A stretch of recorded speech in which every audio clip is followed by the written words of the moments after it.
areas. So for example, the charter school was interviewed because that was chosen as a subject area that was of interest for the comprehensive plan. And then in January, there was a public meeting where the basic structure of the comprehensive plan, including some of the goals and some of the public feedback, et cetera, were then vetted in a public meeting, asked for feedback at that public meeting. So that was January 2021. Gotcha. Okay. Just a heads up, everyone's live on YouTube now. Thank you, Jeff. Well, thank you for going over all that with me. Sure.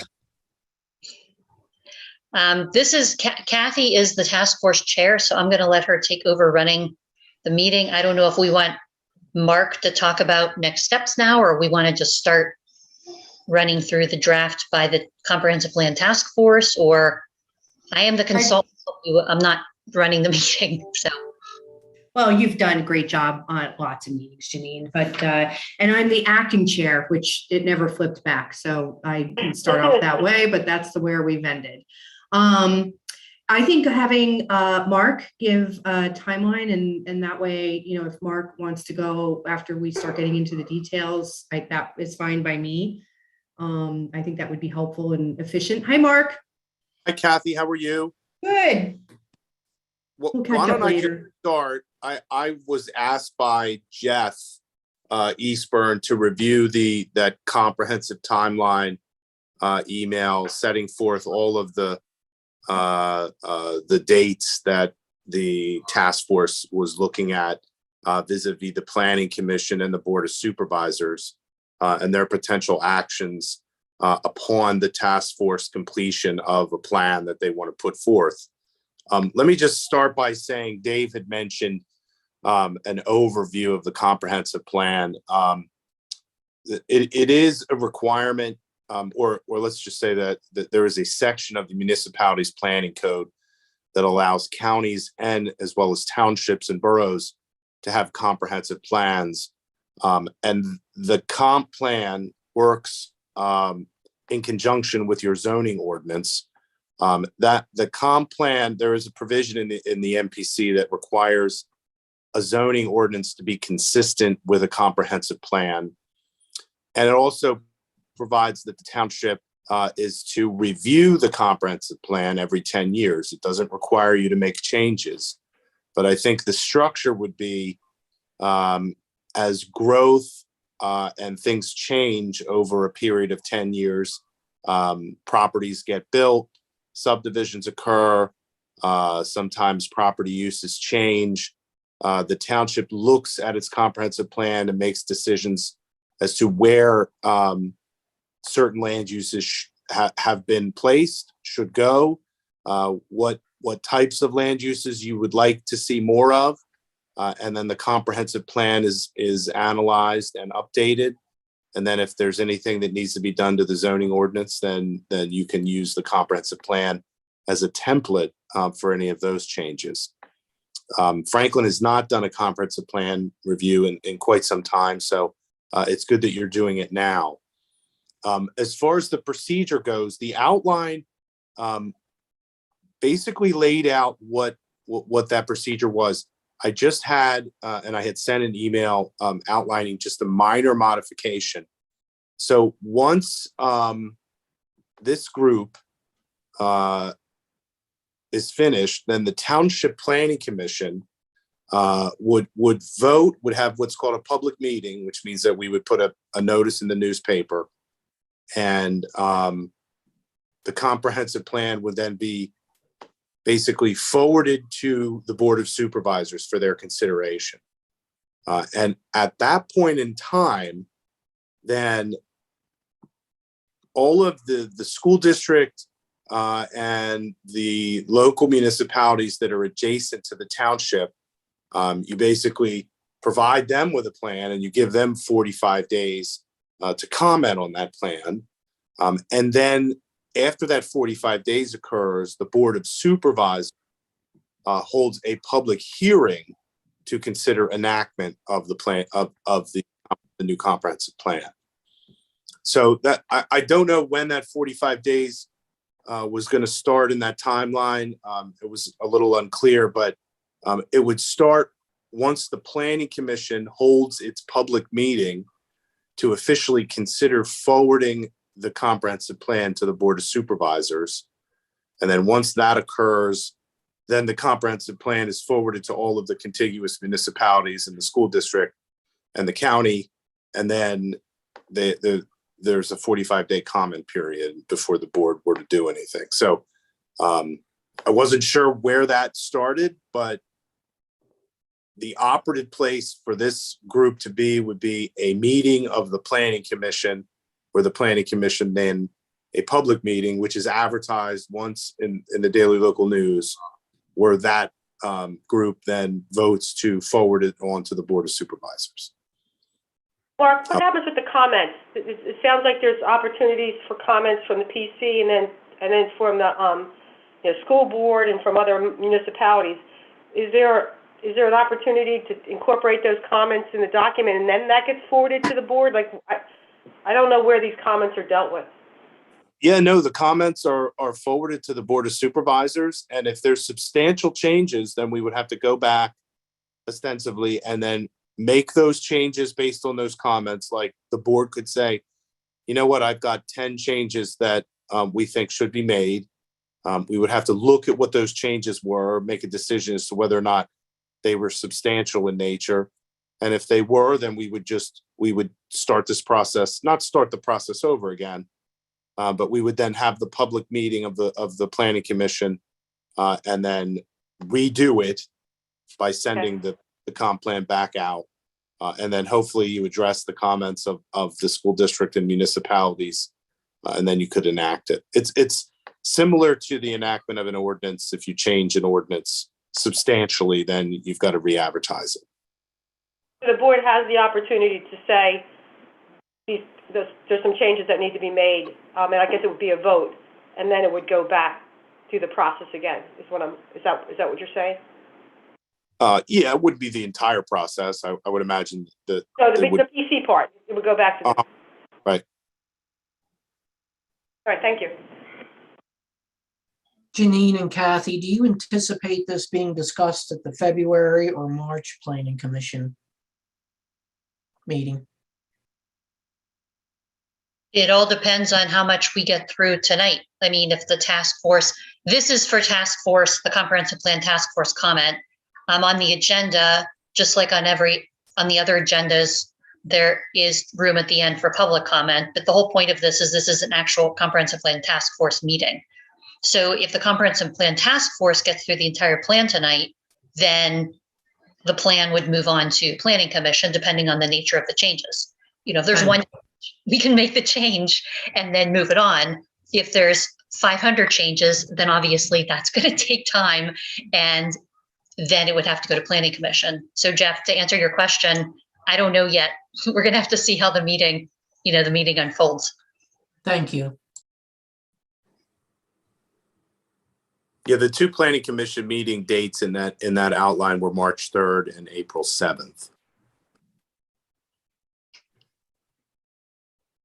And there's two things I'd like to add to this. For this committee, for the task force, I think, the membership here we feel like, well, I believe our job is done when this document has been handed over to the Planning Commission. And then if there's changes that happen between the Planning Commission and the board, that happens with the Planning Commission and the board. I don't think the task force gets reassembled for that. And what's been really nice is that I believe most of the board members have been at almost every single meeting or playing along in real time anyway. So it will be very interesting to me if there is a lot of changes after it leaves us, because you've been with us all along the way.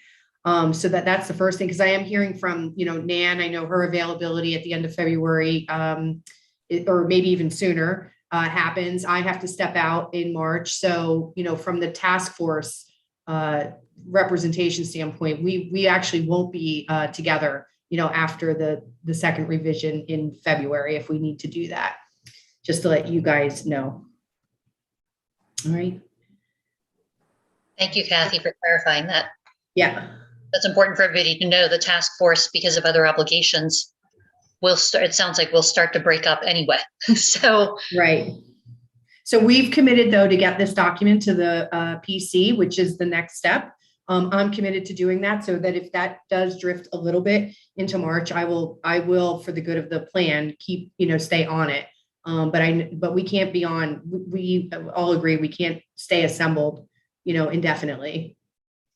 If I could just mention, you guys have done an amazing job. I mean, this is a huge effort by a number of people who are just doing this in your free time. Nan, Kathy, you've done a terrific job leading it. And I want to say thank you. And I totally agree. At this point, once you get it to the Planning Commission, it's our responsibility to take it from there. 10 years, actually probably 13 years ago was the last one. And so it's a really big accomplishment. Thank you so very much. Oh, yeah, thanks. Thank you. And everybody else also. Thanks, Nancy. Great. So before we get into the content, was there any other business that we wanted? Thank you, Mark. I wanted to make sure that we understood the rules of engagement moving forward. The other thing I was going to say was that we are, I believe we are exceeding the 45-day requirement in spirit by making the draft plan available to the public on the Franklin Township website now. So, we're going to uphold the 45-day requirement and everything associated with that, but we are exceeding that in my mind by making the document available on the website. And then Jeff has been really gracious in printing off, I can't imagine how many copies for people to read in person. So, I just wanted to acknowledge that we were going above and beyond the 45-day public comment by making the document available. That's all I had to add. You want to go into the document, Janine? Are we ready? Sure, I think we're ready. Great. So just If no one has any questions about the procedure, then maybe I don't know if you want me to stay or not, but I'm happy to. But I think that Jeff just wanted me to clarify what the status of the procedure was. So thank you. Thanks, Mark. I don't think we All need right. anything else. Thanks. Thank you, Mark. All right. So getting into the comprehensive plan itself, just really quickly how the plan is arranged, and you all have been seeing this table of contents for a while now, but I'll go over it again, is there's the first two chapters are the general overview and the policies. And then the next section are the priority chapters. That's chapter 3 through 8. And how this comprehensive plan is organized is a little bit different than your other comprehensive plan. That is how the contract was set up with the township and the desire of the township. And that is that the community, through a robust input process, would help determine what really are the priority subjects that the comprehensive plan should focus on. That being said, the comprehensive plan still has to cover the municipality's planning code requirements that Mark referenced. And so it does do that, but instead of doing that chapter by chapter, it does that by combining subject areas and focusing on certain subject areas that are more of a priority to the residents and the community than other subjects may be. And then the last bit of the comprehensive plan is attached to the main planning document, and that is the appendices. The appendices has the community input, and the community input includes the survey results, that community workshop that I was referencing, the community meeting, and then the subject area interviews. So that is all summarized in this particular appendix. There's the brief township history that was provided by the Historical Commission. There are demographic tables that have now included the most up-to-date information we have from the 2020 census. And so that information has been changed, and the demographic tables have been changed. And then there's just a list of acronyms, because there are some acronyms in this plan to make sure that people understand, what acronyms, in case an acronym is used in the plan, what is being talked about. So then moving on to the first chapter. Again, the first chapter is covering the overview under the overview and policy section. And to make it easier to know where you are, in the header, we have listed where you are in the plan so people can keep track of where we are in the plan. What is a comprehensive plan? We just talked about this, so I don't know that we need to go through this again. Nice job, Dave and Mark, talking about this. Then we go through what happened in comprehensive planning in the township. That's where we talk about the past comprehensive plan, the comprehensive plan in the county. And this project is partly funded through a grant from the county. And that grant does talk about Landscapes 3, the county's comprehensive plan. And the whole idea is by receiving the grant, then the municipalities that receive grants from the county would be consistent with the county comprehensive plan under the county planning program. Then it goes into the township planning context, and we talk about some of your neighbors and where the township stands in the whole region. And that is throughout most of the next page. Why we need a comprehensive plan update. Dave talked a little bit about that. So this goes into what the need is for a comprehensive plan update. And then we actually talk about the municipality planning code requirements that Mark had touched on. And we talk about where those requirements are addressed in each part of the plan. So you can go through and see the municipality's planning code requires a plan to meet housing needs. And we have talked about housing needs in 2 chapters. And then moving on, then we go through an overview of what community outreach has occurred. And several of us talked about this, including Mark, where he's talked about the Township Planning Commission public meeting, the Board of Supervisors public hearing, and how it meets the municipality's planning code requirements. And then there is a summary of the various public outreach, the community survey, which was online, the community workshop in September, the subject area interviews, which I referenced, the community meeting, and then also the community input. All these task force meetings have been public meetings, advertised, and we have had public comment in the task force meetings as well. So those were all opportunities and have all been opportunities for public comment. So it goes through that. And then the last but not least is how you use the comprehensive plan and how the plan sections work together to create comprehensive policy for the township.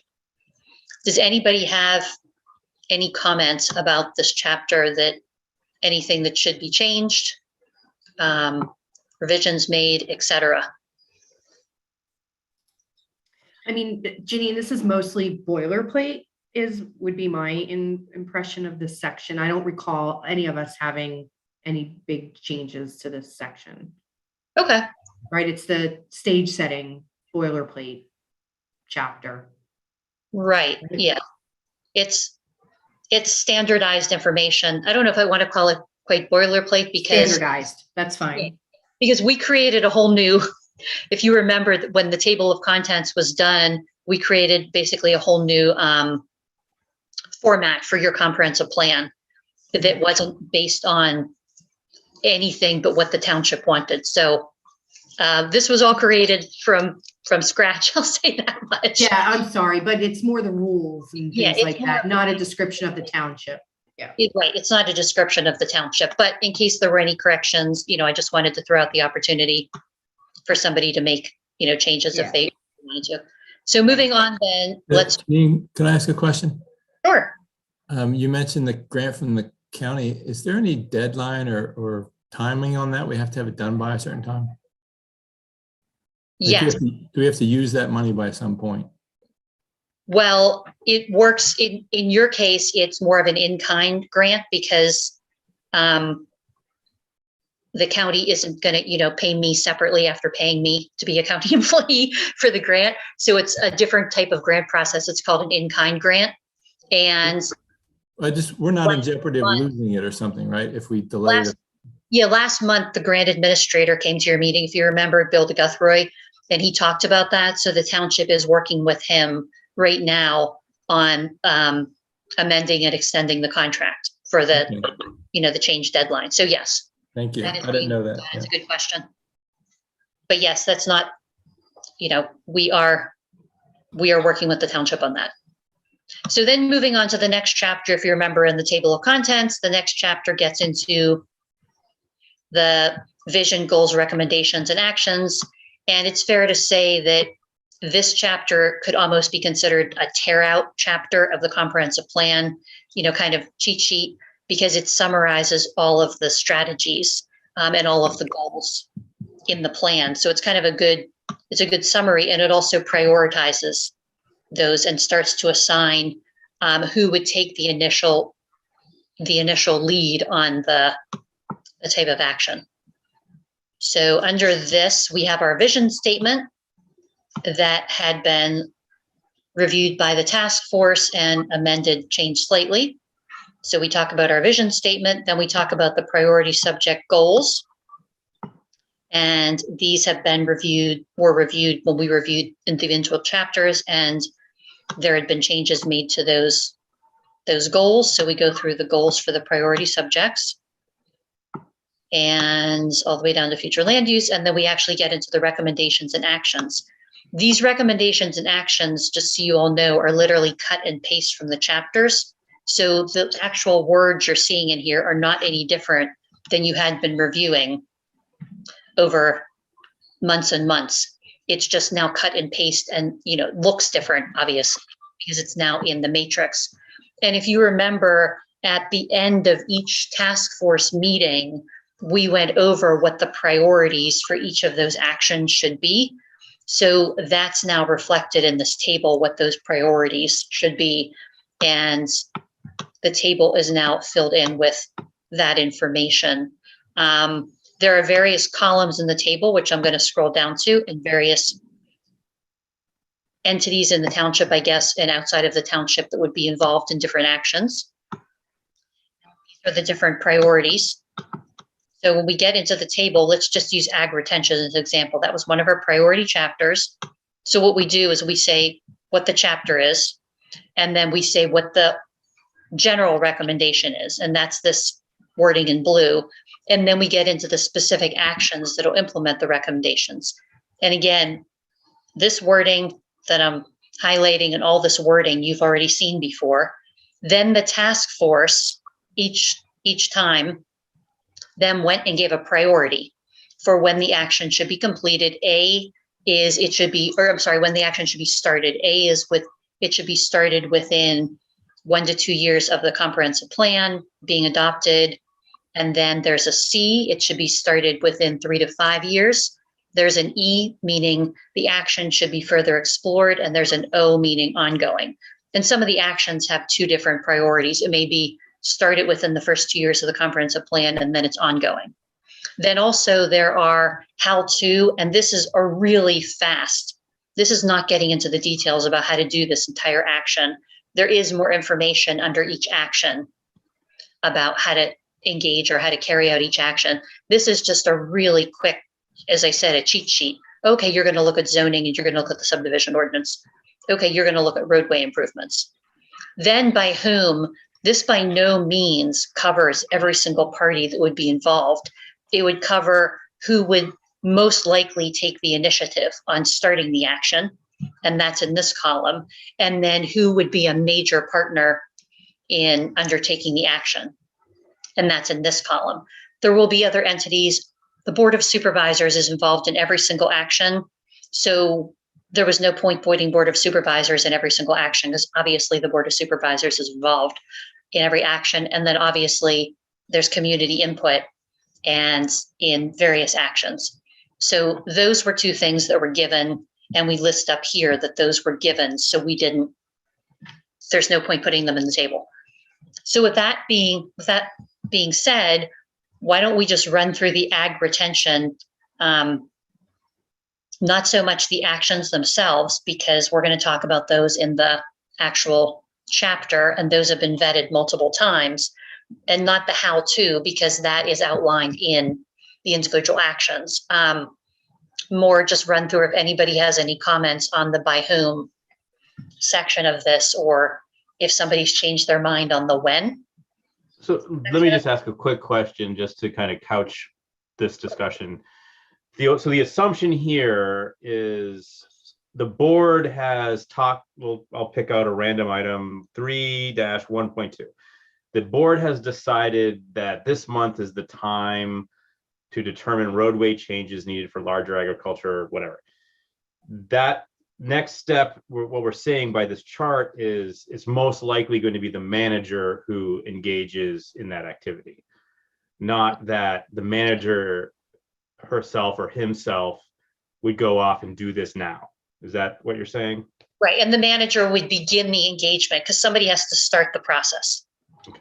So in this case, the manager would say, okay, I'm going to start the process, and I'm going to start the process, and I'm going to involve the engineer and the ag community in that case. Right. And we're going to identify who else needs to be involved and how this should occur based on the specifics under the action. So yes, And not then- the manager would.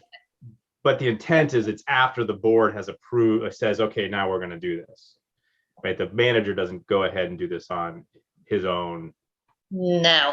And let me just, I don't want to make anybody dizzy, but I'm going to scroll down really quickly to the bottom of the. Okay. So the very end of this chapter says here that ideally this table should turn into the township planning work program. So every year at the Board of Supervisors reorganization meeting, this table should be pulled out and said, what are we going to work on this year? And in many communities, what happens at that reorganization meeting as well is the different committees and commissions will come to that meeting and do a report saying, we're going to be working on X, Y, and Z this year. Well, ideally, you would use this table and have your committees and commissions say, out of this table, this committee, and I'm just going to use the pro board, has 3 A's, meaning 3 actions that should be happening within 2 years of the comp plan being adopted. So we, the pro board, are now coming to the Board of Supervisors meeting, let's just say in January 2023, and saying, we want to do these 3 A items, so we want to start them. That's our plan of action. Then the Board of Supervisors, would say, yes, we agree with that plan of action. It wouldn't be anybody goes, off on a tangent and just starts doing these. So it might be good for us, the board, to say, maybe come with a blank workbook, right? Well, with the action items, but with a blank. So does it make sense for the manager to do this? Maybe we put a committee, right? Like, this is suggestions. We might be able to change this. Is that right? Because once my point is, this isn't a legal binding document, but it might be good practice when we go through an org meeting to say, oh yeah, we're going to work on 3-1.2. We got the manager here to lead it, but maybe so-and-so might be a better person than the manager to lead this. Right. It's a legal document in the fact that it is adopted by the Board of Supervisors and goes through a legal process, but it is a policy plan. Right. And that's what I mean. Yeah. It's a guideline. And so therefore, being a guideline, it's saying at this point in time, this is what the community wanted. And so now Board of Supervisors, here's this document, use this document as a guideline to, generally speaking, figure out a way to make these things happen. And this guideline is also giving you steps. When we get into each chapter, there's actually steps saying, how do you consider ordinance measures to support ag? So then it goes through some steps. But yeah, the Board of Supervisors decides, I don't know, 4 of the actions they're just not going to happen. Then it is a policy guidance document.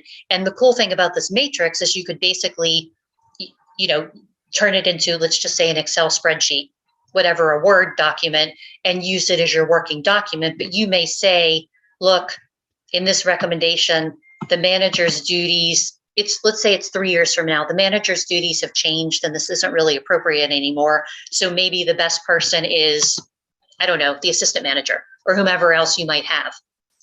It's supposed to be a living, used document. And I guess as a framework for what the township policy should be. And Dave, I'd like to say that you can put together committees. I mean, you can look at this document and bundle things that are in different categories. If you think that there's a committee that would work out that you, like the board, would like to have them work on, you can do whatever you want. It's just a guide. Perfect. What I like about it, and I think what we can work on, is there are certain components. So road improvements. Well, we have an annual road meeting where we decide which roads we're going to work on, and we can incorporate those improvements, if appropriate, into the meeting. And then in other areas, and I think it's a good idea to have that discussion at the beginning of the year, say, have the pro go through their actions and say, this is doable this year, this is doable next year, this isn't doable, or we don't know how to make this doable, so that things don't get lost or it just doesn't become a book that sits on a shelf. And then same with the manager. He's got his name against a lot of things. Well, come the organizational meeting, he can look at each action and where he can group them. And to your point, Nan, where it's grouped, it may make a lot of sense to form a committee and prioritize them himself, so that then as a group, we review it and we're all on the same page. We're not losing track of anything, and the actions that are most important to us, we will get dates and teams and efforts going against them. There also could be a situation where the board sees one of the action items and says, we're not able to do that. But the board has a discussion in public and says why we're not able to do it. So our residents know that it was considered, but it was not doable for whatever reason. Again, it's just like a living document. It's a good way to communicate with your residents. Yeah, great point. So moving through this, I would feel comfortable going through the ag section right now, if that's okay, Kathy, and just asking people, the task force members, if there's feedback about particularly the by whom and maybe the when category. Not so much the how, what the action is, or how to, because until we put these actions with the specific action steps, they might be, they're floating on their own and they might not be as understandable. So I don't know if anybody has any initial reactions. You're seeing all the 3.1 actions now, and who would be the initial party to start these actions after the Board of Supervisors approves it, of course.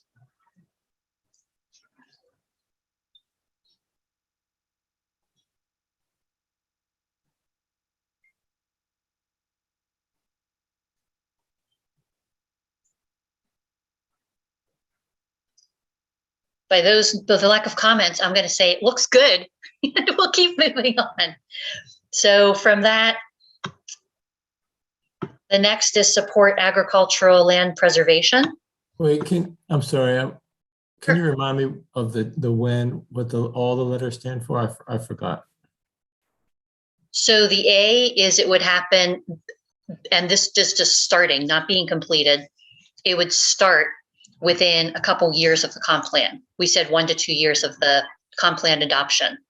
The C is the action item would start within 3 to 5 years of the comp plan adoption.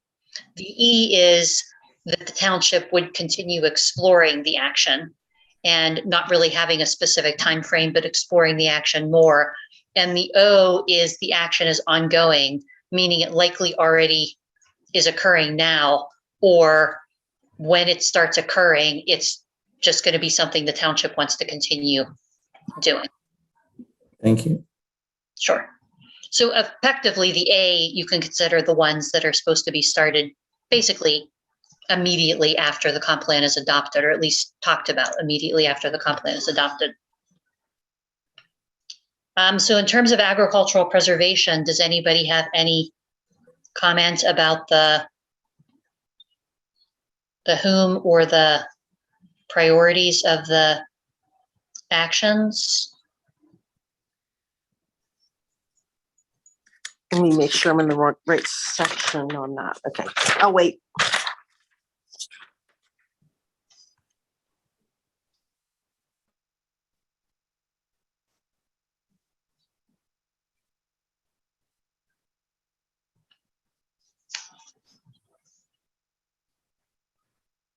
I'm going to keep moving, Kathy.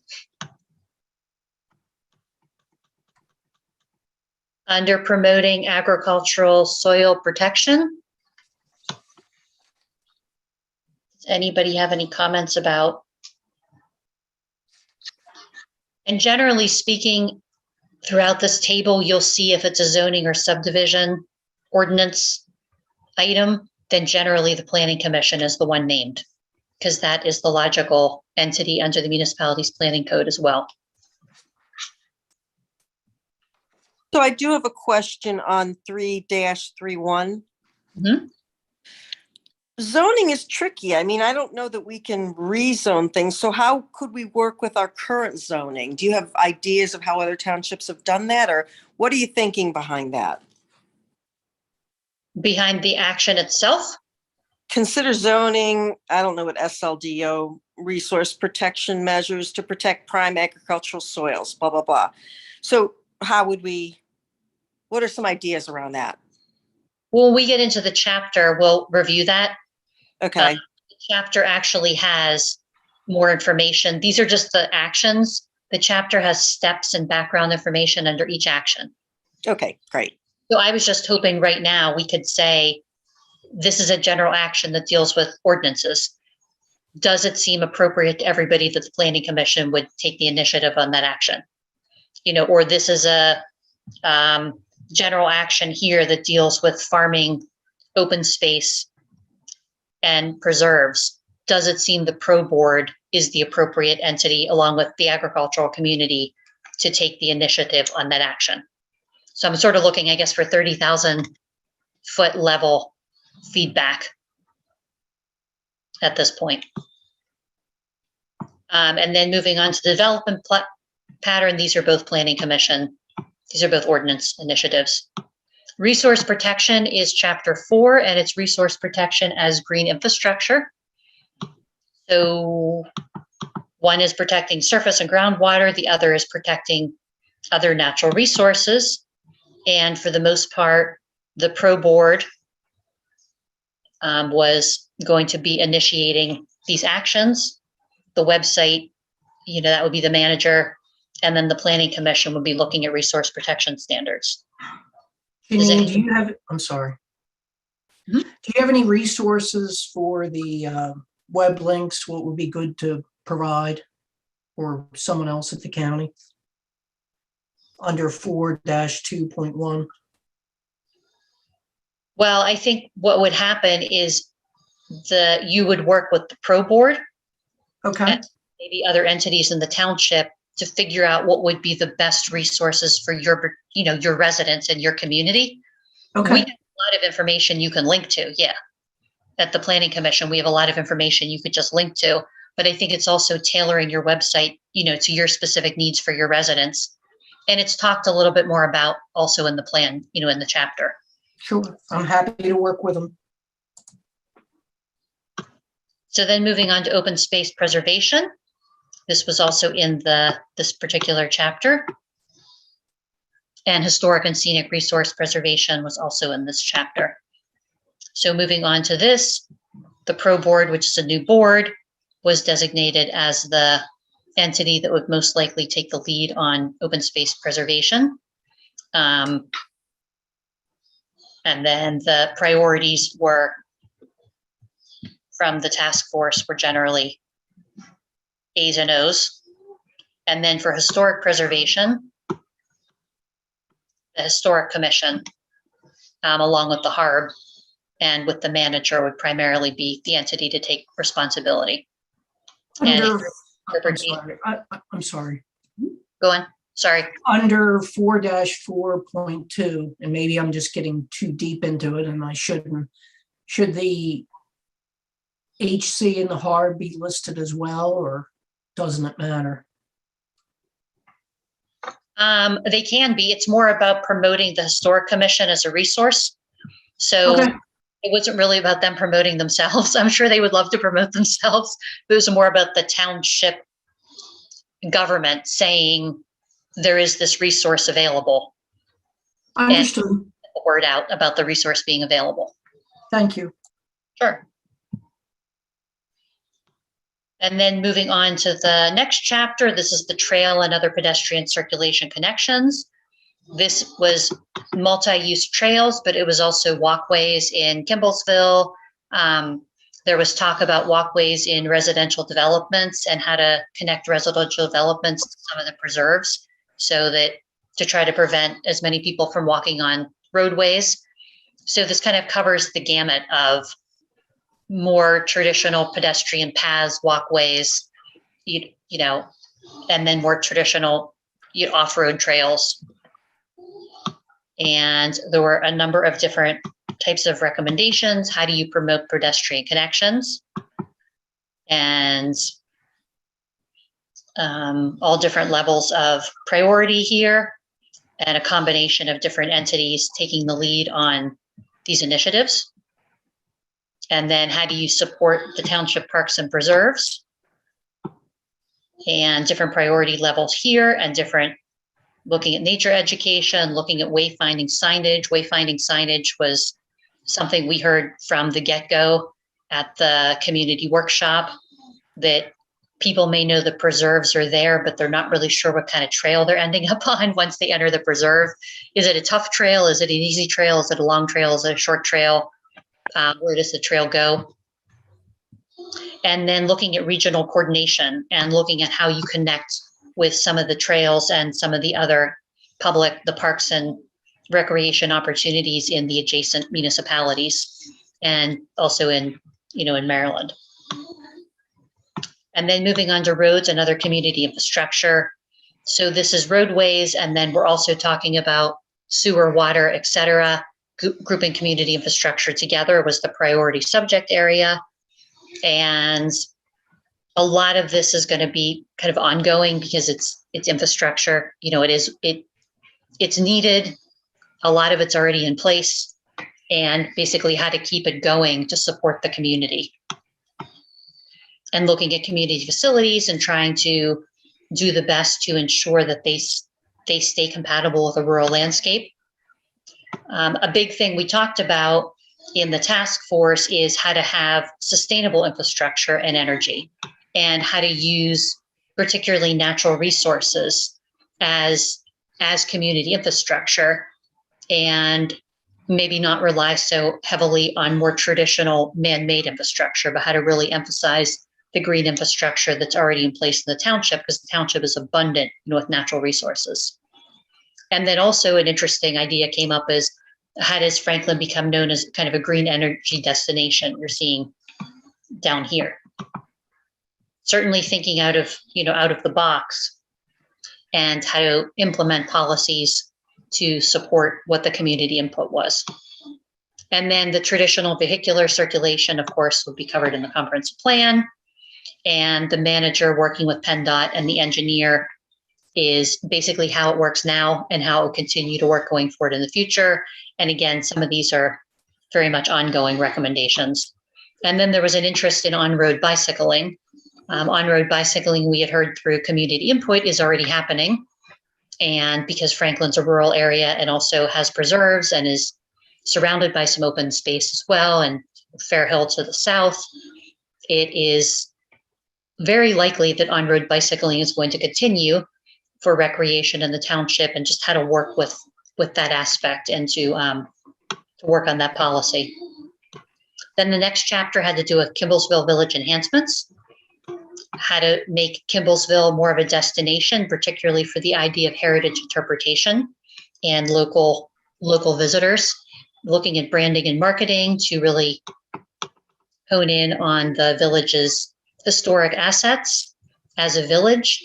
There was definitely community input saying the township is lucky to still have an intact village, because a lot of villages have been developed over and they may still be the village of, but there's really not much left of the original village, building wise necessarily, or the original type of development pattern. So the township is really fortunate to still have a village and an opportunity to figure out where to take this village in terms of making it. There was a lot of interest in making the village a community center, and things like farmers markets, working with the business community, promoting agritourism, and having the village as kind of an agritourism destination where you come to the village. You talk about the township history, the heritage, you talk about the agriculture assets in the township, and then have it be basically a gathering area for then going into the more rural areas of the township and looking at some of the resources, some of the agritourism, the wineries, some of the other agriculture and the historic sites. And then, Sorry, just on 731, the traffic calming, I think we need PennDOT to help us with that. We've had them in before and we've talked about different options, but it's their road. So they need to be a part of those discussions. Okay, 731? Yeah. Okay, so I didn't get there yet. Okay. Okay, so here add not just manager, say PennDOT. Yeah. Okay. Thanks. And the task force knows this, but for anybody else on the meeting, what I do is when we make a change, I put the change in the document live and then I highlight it in yellow just so everybody can be on the same page that that was a change generated through input. So let me run back up here. For historic resources, really had to preserve the wonderful historic resources that are in the village already, and how to get the word out that it's a pretty cool place and that there are these interesting historic buildings. And the township has both a historic commission and a historic architectural review board to promote historic preservation. And then the walkability and traffic calming in the village. Some of that is already taking place a little bit with the changing of the intersection that is underway, the PennDOT project at 896, but had to take that even a little bit further and see if the village could possibly become more walkable, which would work hand in hand with some of the other items I mentioned, with it being a community center and a destination and a center for agritourism and a center for heritage interpretation for the area. And then land use, consider zoning changes in the village that should be looked at. They could possibly help with the concept of infill, particularly help with adaptive reuse of the existing buildings to encourage them to remain in the village and be rehabilitated and to be economically viable. So then moving on to the last chapter, which is future land use, looking at the concept of development and redevelopment. And we heard loud and clear in all community comment, I think it's fair to say, direct growth to already developed areas and to direct development away from rural areas, sensitive areas, et cetera, and preferably direct growth around Kimblesville, and to preserve the rural character of the township overall by any development that does happen, to make it as compatible as possible with the current township character. We heard a lot about really focusing on small scale businesses that are locally and regionally oriented, and particularly in and around Kimblesville. And then kind of have almost a ring pattern where you have the historic village in the center, the rest of the village surrounding the historic village, and then coming out in concentric circles where then maybe you have development, a little bit more commercial development of a little bit less intensity than the village, and then coming out into the rural areas and the agricultural areas, which would be the rest of the township, is effectively what we heard in the various community input. And these recommendations try to get at that community input. And a lot of them are, they're ongoing. And then revitalization, and then trying to help existing businesses. That was also an interesting theme that we had heard, not only trying to attract new businesses to Kimblesville, but let's keep the businesses we have in place in the township. And then, of course, how to address various housing concerns in the township, and particularly focusing on any kind of additional housing, mixed housing in or near Kimblesville, which would also help Kimblesville further the concept of it being a community center. And then we already talked about the implementation status and progress. Does anybody have any questions on this, or can I move on to the ag retention chapter, Kathy? Hang on. I'd just like to make one point that when the task force redid the actual plan, really at this point, if you read to this point, there's like 12 pages, I think. you could know exactly what's in the plan. And so when we go on to the further chapters, they go into more detail of each of the sections. So if somebody's very interested in agricultural retention, they can go to this next part that Janine's going to go over and know everything that we did to come up with these recommendations. And then they could skip historic resources if they're not interested in that. And then they could go to land development if they are interested in it. So we wanted to make the plan very usable. So somebody, meaning a resident, when they're looking through about what are we doing with the plan, they could do it quite easily. That's what I'm trying to say. Exactly. This chapter, the 12-page chapter, could almost stand on its own as, I'm going to call it like a tear-out chapter. And it could be the chapter that effectively you carry with you to meetings if you just want the Cliff Notes version, I'll call it, of the plan. And as Nan said, if you want the details about what the steps are to get to this particular action, then you would go into the individual priority subject chapters. So I think that's a really good way to summarize it. So moving on into the first chapter, that would be the ag retention chapter. So now you're going to start to see the yellow. And again, what the yellow means is when we went through these chapters in task force meetings, the task force had asked for certain wording changes. And so what's in yellow is the result of those wording changes. The wording that's not in yellow is the wording that was presented initially to the task force, and it was just, it stayed as was presented. So the goal changed slightly for that changed wording you're seeing in yellow. Then every chapter is structured the same.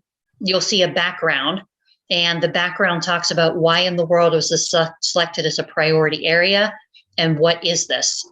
And so under why, we go back to community input, and we go through what the community input was that got us to having this as a priority, and what the community input was in general about the subject. And then we also talk about the context, and we talk about the context in a couple different varieties. We talk about the context in more of a county-wide variety, meaning a regional perspective. And then as we continue down, we go to what as existing conditions, and then we talk about the context in terms of Franklin Township specific. And you can see here, there was a lot of edits on the type of farming that's done in the township. And again, we do this in every chapter. We do regional context and then township context. And then moving down through the chapter,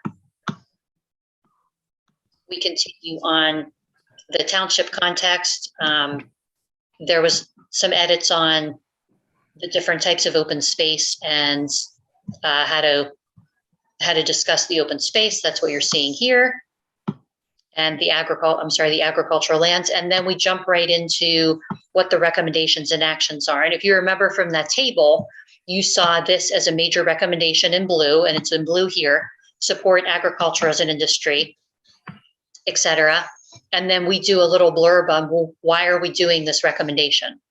What's the point of this recommendation? And so there's a blurb on why do this. And then we get into, just like you saw on the table, now we start to get into the actions, and the actions are all how.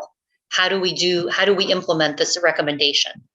And this was the first action you saw on the table, 3-1.1, consider ordinance measures. And so now we go into a description with these bullet points of what that means. And the bullet points can include both steps on how you get to the action, but the bullet points might include some background information. So step would be review subdivision provisions to determine if there are unnecessary limitations.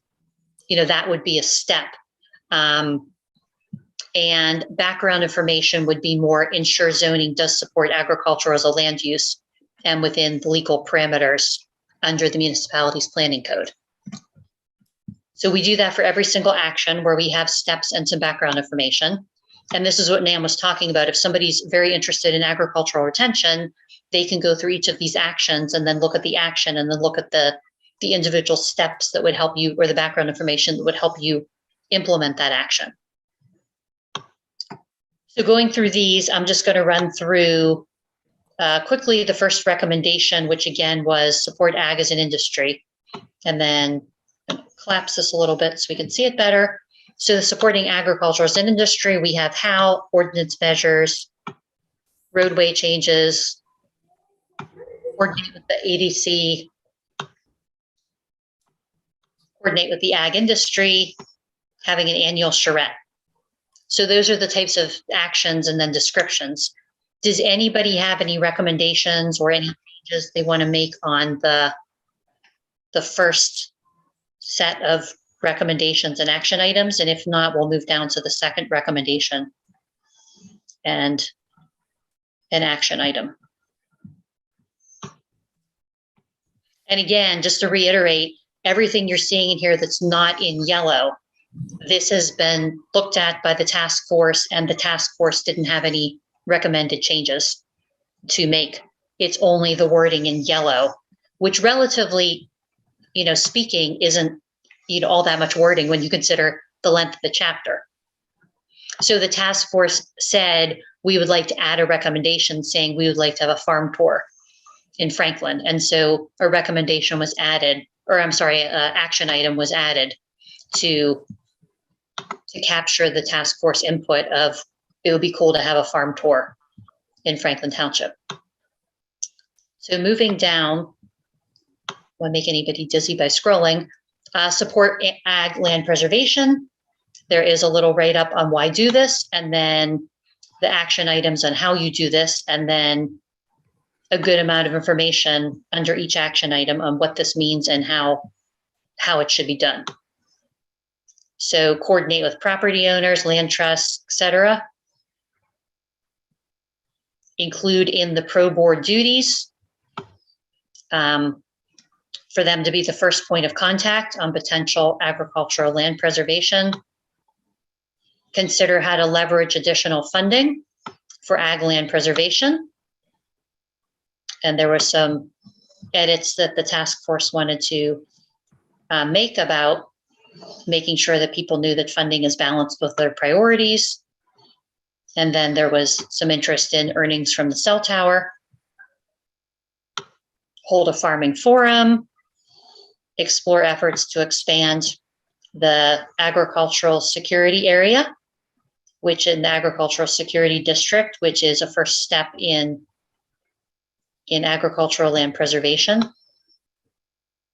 And then going into the prime agricultural soil protection, more as agricultural soils as a natural resource. Why do this? And then consider ordinance measures and a write-up on that. Look at partner with the conservation district. Encourage farmers to have up-to-date soil management, nutrient management plans. We talked about this when we went through the matrix. I pointed this out just as an example. Can you have seasonal farming in the township preserves? So the land is being actively used for farming. Is there a way to do organic farming? And then also look at the development patterns. And this is where we talk about trying to avoid the conflicts between agriculture and other types of land uses. And then subdivision measures for if there is going to be development. How do you do development in a way that is compatible with the agricultural land base? And agriculture in general, and also in this plan, is considered an industrial land use. So it is an important industrial land use in the township, and also one that highly supports the township continuing to have its rural-based character. In each chapter, at the end of each chapter, there is a paragraph talking about how this particular chapter and specific priority subject area relates back to the township vision. Because remember, the township vision is driving this entire plan, including you have the vision as the main overview, then you have the goals to implement the vision, and then you have the recommendations to implement the goals, and the actions to implement the recommendations. So that's kind of the general hierarchy. So it's important for how everything relates back to the township vision, and keep asking yourself how what we're doing relate back to that vision. And then for anybody that wants to know more about this, we have a bunch of links to other resources that can be clicked on to find out more information about what we've talked about in the plan, or more information in general. So I can move on to the next section unless anybody has any questions. So the next chapter then was called Resource Protection as Green Infrastructure. You're seeing the goal here. Again, the same format we did before, community input, going over what the community input was, and that goes over the survey and then the other input that we got, the general context for at the county level, and then the context at Franklin Township level, and then going into specifics about different types of resources, natural resources, and what they are in the township. And then looking at the parklands and open space, looking at the open space preserve, that's what this yellow, the changes are. Looking at historic resources in the township and clarifying the historic resource survey, and then moving on to actions and recommendations. And the major recommendation was protecting surface and groundwater resources. A blurb on why to do this. So how we're going to do this, we're going to look at the township code, which is talking about water, and we're going to look at resource protection zoning standards, see if they continue to sufficiently protect surface and groundwater. This action change was made by the task force. It used to say promote voluntary landowner restoration of riparian buffers, and now it says encourage private land stewardship actions designed to minimize negative impacts on surface water. So that was an example of a pretty significant change that the comp plan task force had made.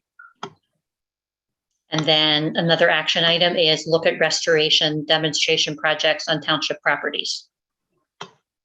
And then we're going to look at water resources was called out as because many residents and businesses rely on well water as the drinking supply. Water resources was called out even above and beyond some of the other natural resources. So then the other natural resources were grouped in to protect other natural resources into this particular recommendation.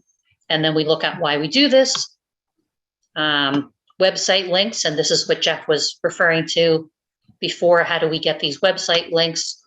So we talk a little bit more about the website links and what type of information and how you would get that information. And here we do say link to Chester County Planning, Penn State Extension, conservancies to get that type of information, promoting public and private partnerships, examining resource protection standards. There's a lot on that. And then going on to open space preservation. Throughout the public input process, we heard that land preservation, open space preservation, as well as agricultural land preservation was very important to residents in the township, survey respondents in the township. So that is what this recommendation is about. And then how do you continue to do that? And looking at the duties of the pro board and including other items in the duties of the pro board that was recently formed, continue to coordinate with property owners, et cetera, to facilitate open space preservation projects, continuing to look for ways to leverage funding and how you can make funds stretch further, basically to encourage and to allow more open space preservation, prioritize the remaining available tracts that could be preserved. And an idea was to do this through the official map. Look at land stewardship maintenance in open space projects. Once open space is preserved, any land is preserved, it has to be maintained as well. So to look at that aspect. And then the next section here is scenic and historic resources and looking at historic preservation, scenic resource preservation. And a big theme of this was heritage interpretation and how to make people appreciate the resources that are in the township. And one way that was thought about was to really look at agritourism, a recreation destination that the township really is with the preserves and with the large Strawbridge tract preserved in the township, Peacedale Preserve, Fairhill, right abutting you all to the south, London Britain and the White Clay Creek Preserve just to the east, and the rest of the Strawbridge property in Elk Township to the west. You're basically, within the township, there's a lot of passive recreation and open space opportunities, and then you're surrounded by it also. So the township's in a really, really unique position to be part of the largest, really the largest continuous swath of protected open space in the whole mid-Atlantic of the United States. And that's a special place for Franklin Township to be. So some of these recommendations having to deal with heritage interpretation and agritourism and recreational destination really get at how do we further this special place that we're in the mid-Atlantic region, and also that we find ourselves in Franklin Township. And then there's a lot on this, as you can see, promoting the Historical Commission. This is one of the recommendations that Jeff had called out. Thinking of applying to become a certified local government, which has grant possibilities for the township for doing preservation, historic resource type of preservation planning projects. Keep the survey of historic resources up to date. It was just recently updated. And so continue to update that and consider doing a more detailed historic resource survey. And then look at your scenic resources, which really, really contribute to the township character. All the various natural resources, the water resources, the steep slopes, the historic resources, the historic resource ruins, all of those together really create the quality and the character that you're seeing in Franklin Township today. And then again, how does this relate to the township vision? And then many links to go to for additional information. Does anybody have any questions about this? Phew. We are flying through this, Janine. I I hold out hope. There's copies around. We're going to have the 45-day commenting period. I think this really does serve as a review. For me anyway. Yeah, and again, a lot of this information, as you're seeing with the very few yellow highlights, this has been seen. We're not talking about any policy that I'm going to call new. We're talking about really wording changes, very specific wording changes. Okay, great. So moving on to trail and other pedestrian connections. Again, this talks about trails. It also talks about pedestrian walkways and how to connect neighborhoods and how to connect people to places in the township. And if you notice, the addition the task force added was the word neighborhoods to the goal. So then community input. Can I stop you for a second and just ask something? I don't know if you're going to get there. The maps, they seem to have a font problem. And I don't know that you're going to get to maps. Does anybody else have that problem? If you look at your maps, the fonts are blending together on mine. I noticed that, Chuck. Yeah. So if you can go back. We can certainly get to maps. I would like to get to maps. So absolutely, Chuck, that's some input that we need to talk about. Okay, yeah, because I think there were some in the last chapter, but you jumped over them. So I was going to wait till we could see it, but okay. Yeah. So it sounds like there's a font issue where when it prints. Chapter, and then we'll go through the maps for these two chapters. How's that sound? That's fine. It's just a font problem. It's not specific to anything other than a font problem. So Thanks. Sure. Background information. Going through this, then again, the context of Chester County and the bigger context of trails in Chester County, the context of trails in the township. And then we have little blurbs here on the different trail opportunities in the township right now that are already existing. And then the recommendations and actions And we talked about this a little bit in the matrix. For promoting the pedestrian connections. The current comprehensive plan, which dates to 2006, had in 2009, a trail feasibility study was done and created an amendment to the comprehensive plan. So that's why throughout this plan, you'll see the current comprehensive plan that the township has, it'll say 2006/2009. But there is a pretty extensive trail feasibility study done in that plan. So now, given it's 2022, that's the township was addressing trails, 13 years ago, and so it was recommended to take a look at that because there is a lot of good information in there, and it was its own feasibility study, and there was a recommendation to look at how that could be turned, how the general policies of this plan could be looked at in the context of that much more specific trail feasibility study that the township already has, on the books, already has adopted policy. And again, you'll see here, I have mentioned this a couple of times, but this was a concept that was important to the task force. And, in some of the public comment, how do you have connections between the residential neighborhoods in the township? Then developing an official map to identify locations of pedestrian connections, easements for trails, and also pedestrian walkway networks, looking into doing that. This action was crossed out because it's very much similar to action 531, so it's just been combined with that action.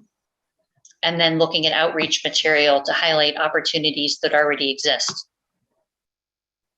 We got, as I was saying before, there was definitely feedback of people saying, we know there's trails in the township now, but wayfinding signage or letting us know where those trails are and how we can get to them and the level of difficulty was definitely something we heard in various venues. So the township has a park and then preserves, both township-run preserves or township-owned preserves and then other preserves. So how to take all of these wonderful resources and make them, raise the awareness to the community these resources exist and how to enhance these resources. The wayfinding signage, possible nature education, there was interest in that. Volunteer opportunities for helping to maintain these special places. Working with local land conservancies to have community sustainability demonstration projects. There was a theme of sustainability throughout this plan. And if you notice the last chapter had the word natural resources as green infrastructure. So that was a theme that was promoted in various chapters. And then looking at regional coordination. And one of the items of regional coordination was how to have a more interconnected trail network, as I just talked about. There's a lot of resources, park, open space, recreation resources within the township and surrounding the township, and how to have those resources interconnected.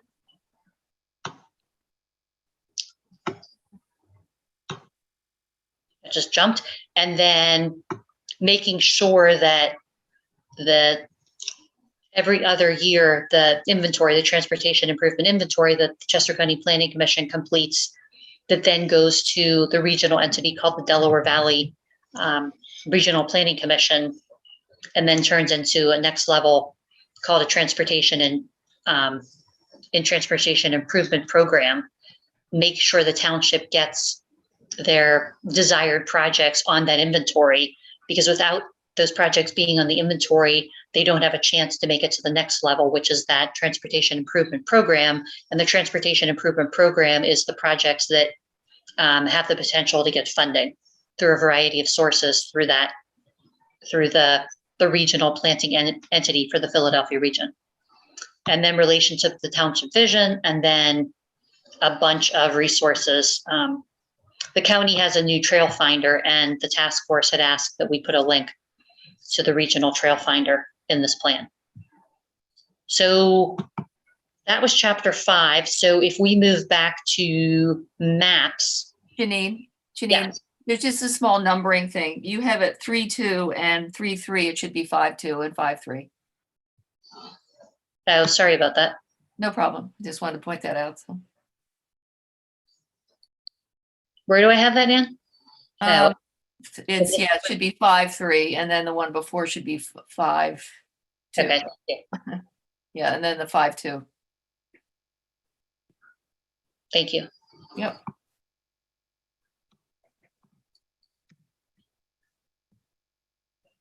Was the 5-1 okay? I'll just go quickly. Yes. Okay, good.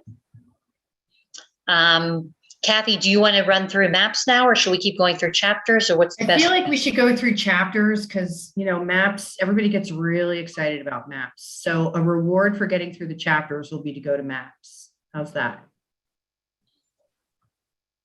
That sounds good. Roads and other community infrastructure. As I talked about before, this is traditional roadways, but also stormwater management, water and sewer, etc. Note the task force wanted to add the word rural character, not just rural roadways, but to make sure that character was sustained as is possible. Going through survey results, there were a lot of survey results on roads and a lot of public input on roads, as you can see, because it goes on for paragraphs. The regional context, then the township context of roads, talking about the township context of stormwater management and water supply, sewage disposal, public schools, the library, emergency services. Those are all the basic types of community services and community facilities. And then moving on to community facilities in a rural landscape, making sure that new facilities that were developed do try to match that rural landscape to the extent they can. And if we go back to that whole green infrastructure approach, as opposed to new giant man-made infrastructure, that really ties, back into this chapter as well. How to use those natural resources to continue to enhance the rural landscape while providing the community infrastructure that's needed. So under the community facilities in a rural landscape, so reviewing the 537 plan is a sewage facility plan that municipalities in Chester County have done to talk about how their sewage planning will occur. And every time there is a change to the sewage planning, there has to be an amendment to that plan. So that plan is truly a living document. The township hasn't really had that many changes to the plan because there's a lot of on-lot systems in the township, not so much community systems, et cetera. So the township is, in definitely a rural situation where it's a lot of mostly on-lot systems. Look at the water service areas in the township, and there are a couple areas in the township that are served, a couple particularly residential developments, I believe, that do have specific developments that are served by public water, and to look at those service areas to ensure they meet the needs of the township. Groundwater recharge is very important because most people in the township do rely, as I talked about, on well water. And so keeping the groundwater recharge so that the wells are supplied is an important concept. Consider methods on how to make township facilities energy efficient. Understanding that the township is a rural community and a relatively small community can't provide all township services, all municipal services to residents and businesses. So partnering with other municipalities and other organizations to provide those services, and things like fire service, ambulance service, even the school district, those are perfect examples of partnerships that already exist. And then green sustainable infrastructure and energy. Again, this is getting back at that prior chapter and tying that prior chapter into this chapter. So how do you support and encourage, or looking at supporting, encouraging the alternate energy? Look at greening of roads, etc. Adaptive reuse of historic buildings. providing outreach about different types of green infrastructure. And a thing we talked about throughout various meetings is how do you promote the development of solar farms that maybe portions of the township could then rely on. Vehicular circulation. This is more your traditional cars, trucks, etc. How do you make 896 and Appleton Road less desirable for truck traffic? Coordinate roadway improvements so that farm equipment and farming again as an industry, a major industry in the township. How do you keep your current agricultural properties as industrial properties and maybe even encourage other properties to have additional farming? How do you move equipment around the township? Coordinating with PennDOT and coordinating with Chester County on the maintenance of roadways and county-owned bridges. And then, as I was talking about, provide input to Chester County Planning Commission for desired projects to be put on the transportation improvement inventory, which is done every 2 years. And how to try to discourage speeding and cut through traffic in the neighborhoods. On-road bicycling, talked a little bit about this. Identify road improvements that could facilitate on-road bicycling. And then how to address funding to implement on-road bicycling. And then a lot of learn more. If anybody wants to learn more in this chapter, there's no doubt about it. So 2 more chapters to get through. Looking at Kimblesville, village enhancements. And this is where Kimblesville is turned into a community center and a center for heritage interpretation, recreational destination, and looking at agritourism for the township as well as perhaps the surrounding areas. The community input about this, there was a lot of positive community input about this throughout the process. People seem to think this was a pretty cool concept to really enhance Kimblesville and focus improvements and enhancements in Kimblesville while really focusing the rest of the township as rural and agricultural and open space. So as you can see, the input goes on and on and on. It's rather lengthy, which is kind of cool. You had so much input, into this process. And then the context, existing conditions in the township, and then the recommendations and actions, the branding and marketing idea. Why are we branding and marketing Kimblesville? Who cares? This tells you a little bit about why. Looking at completing a village master plan and looking at the historic resources in the village and the historic district is kind of the foundation. I was talking about that historic core as the foundation for the community center and the heritage interpretation. Participating in a regional Mason-Dixon Park Corner Heritage Interpretation and Connectivity Master Plan. This plan has already actually been funded. There was so much enthusiasm about this during the process of creating this comprehensive plan that the next step was initiated in how to start to implement the plan, which is super cool that you guys have already started initiating the plan. You can't say that it's going to be sitting on the shelf because you're already starting to implement the plan.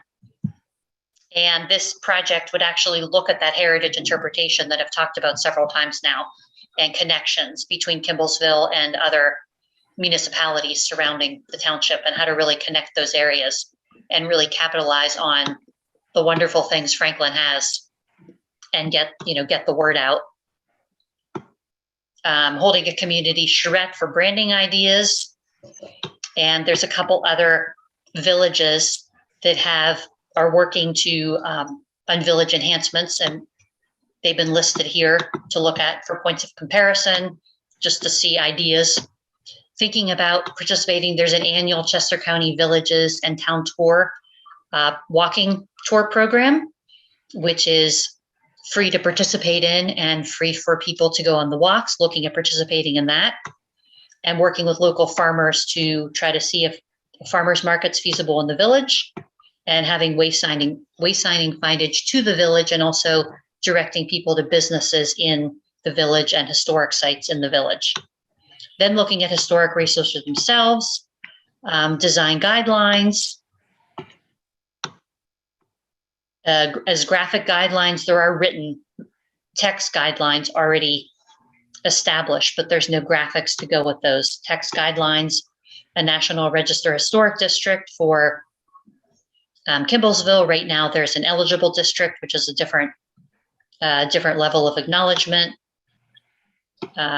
Keeping the village as a local historic district, which it currently is with an architectural review board. And then looking overall at walkability and traffic calming. For the village to be enhanced as a community center with all the other items that I've been talking about, the thought from the community input and the task force was, wouldn't it be pretty cool if there was a way people could walk around the village? And so the concept of how could people walk around the village was talked about quite a bit. How do you have parking in the village? If there are going to be additional businesses, then parking will be needed, particularly if the idea is for people to come to the village, park their car, use it as kind of a destination, and then get on their bikes or walk to surrounding agricultural properties, let's say, or surrounding historic sites, and really enjoy agritourism in the township through walking or bicycling and, getting out of the car. How do you deal with 896 in terms of this concept that we're talking about? Walking and biking facilities within the village. And then also looking at land use. And this really gets into looking at zoning recommendations. The village district, making sure the uses and the scales are compatible. So if you do get infill development in the village, that the new building is compatible with the existing historic character of the village, setbacks, etc. More about the village district. Continue to have commercial and industrial uses centered around the village, which I had said there was a lot of feedback about that. Is higher density housing appropriate? Are there opportunities in the village? And if there are, having a density of people in and around the village could also help grow and improve existing businesses in and around the village, because you have a population there. And then, of course, how does it relate to the vision? And then many links. And last but not least,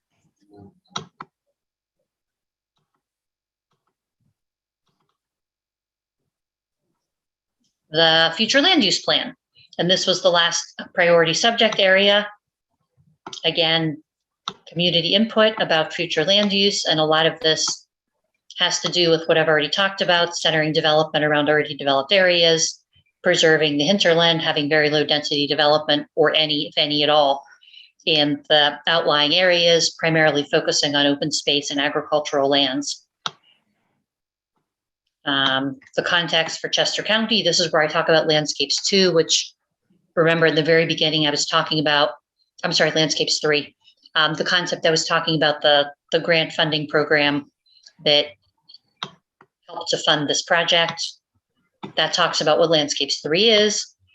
Then, as part of the municipality's planning code requirements, the township and the comprehensive plan needs to look at the surrounding municipalities and what their existing and future land use is as compared to Franklin's existing and future land use. And so this next section does that analysis and looks at the regional existing and future land use to give you an idea of what's surrounding you. And we go through all the municipalities in Pennsylvania, and then we also look at Cecil County, Maryland. And then the existing conditions in Franklin Township. And this is where we look at the existing zoning and then the existing land use in the township and what type of land uses that the township has in And again, these are very generalized, broad land use categories. We could end up getting into minutia and, divide every land use into very, very specific categories, but we just went with generalized categories because this is supposed to be a quick snapshot in time just to give a general idea of what the land use patterns, the broad land use patterns are in the township. So for example, if we're approximately 40% of the township currently would be single family detached housing, to give a broad brush land use pattern, whereas 0.4% of the township are mobile home parks, just to give somebody, an idea of the land uses in the township. And then moving on to recommendations, development, redevelopment. And this is again where focused development. So at the last meeting, the last meeting we had where we were talking about these chapters, we were talking about the future land use plan and what that should look like. And people at the meeting seem very comfortable with the current future land use map, which is a very broad map and breaks the township down into 4 major categories, which is rural resource areas, low intensity areas, moderate intensity areas, and then the village area, and the entire township had a natural resource overlay. So based on that feedback, we just used the future land use map that's in the current comprehensive plan, which by the way is also very compatible with the policy that's been established in this plan, because the future land use map in that last plan was so broad brushed and pretty much got at the same policy. It got at the policy in a different manner because again, this plan is focused on priority subjects. Your current plan was focused on basically going through subject by subject and dividing the subject in more municipality planning code subjects. But at the end of the day, that plan also, Kimblesville Village, compact area, more intense development, mixed use development, and then kind of this concentric ring where you have moderate intensity areas surrounding Kimblesville with a certain level of mixed use development, some commercial uses. Then you have this lower intensity ring, and you have many rural resource areas. So the same general concept. And the reason this is all in yellow is because that was added after we had already talked about it at that meeting. So we just highlighted it in yellow, but this information is reflects what's in the current comprehensive plan in a summary version. And then again, focus small scale businesses around the village, focus industrial and commercial businesses a little bit further out from Kimblesville along 896. Low density to promote hobby farms, and hobby farms would basically be I don't want to call it another form of agriculture, not really agricultural as an industry, I guess another form of agriculture, but not necessarily as an industry, but certainly a way to promote the rural character with individual small farms. In rural areas, look at land development that preserves large amounts of open space through open space development and cluster development. Look at site responsiveness and the capacity of the land as the baseline in all development. Your current subdivision and land development ordinance already does that, but this comprehensive plan is saying continue to do that and look at the baseline of what is on this property and can it accommodate future development and what kind of development, if any. Look at the conflicts between agricultural uses and residential developments. If new developments are going to go in to encourage agriculture as a continued industry in the township. How do you reduce non-conformities if possible with current zoning?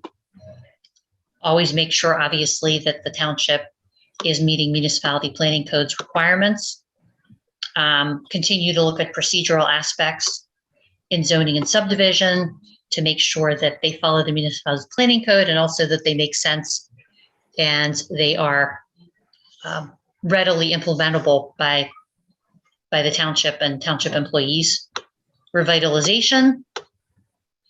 Are there ways to create incentives in subdivision and zoning ordinances so you can redevelop existing sites rather than go to open sites that have not been developed before, or maybe agricultural properties, those types of properties that have not been developed before? Can we encourage redevelopment? How do you coordinate with the business community? And maybe developing a working group to look at the redevelopment of certain sites to promote businesses and other redevelopment rather than tearing down existing buildings. We talked a little bit about tearing down existing buildings in the context also of energy conservation and, really promoting reuse and trying to capture the energy that was already embodied in building that building in the first place, rather than possibly having what's left of the building, be hauled away to a landfill. Existing businesses, how do we encourage existing businesses to stay in the township? They're an important part of the township and certainly an important part of the overall, the land use pattern and the tax base. How to look at home occupations, particularly with everything that everybody has been through during the COVID pandemic, and people moving to work from home, and in some cases here to stay working from home.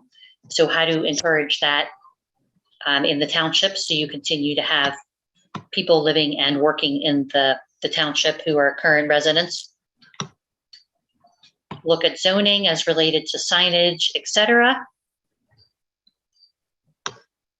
And looking at it in terms of secondary businesses. And then housing.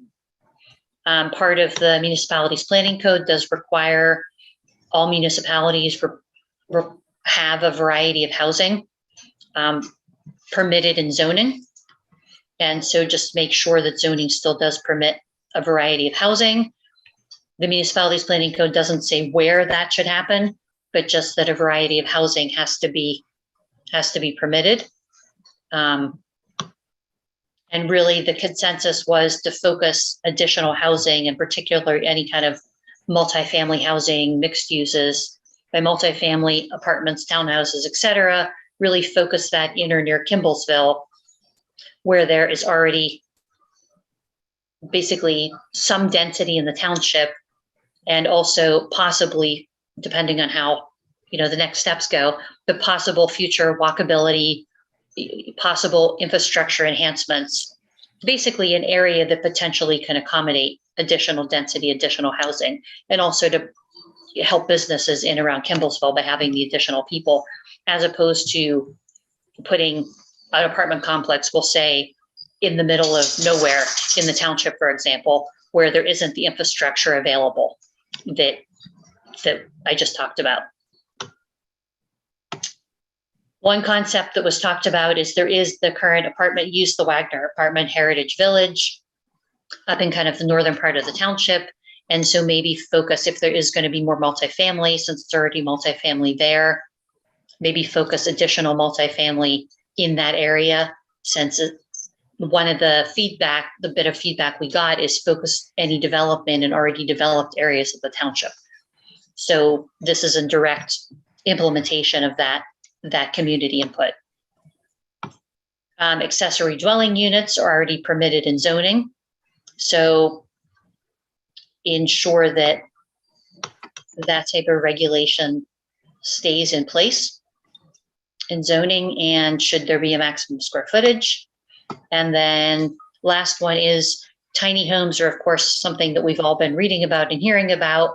So how do you incorporate tiny homes and their use into subdivision and to township ordinance provisions?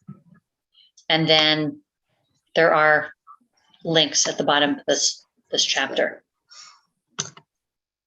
I can move on to maps. I can go on to appendices. Kathy, what would be your preference? At this time, let's go to maps. How much is appendices? Can we just take a quick tour there? Look at your Explorer. Let's see. Yeah.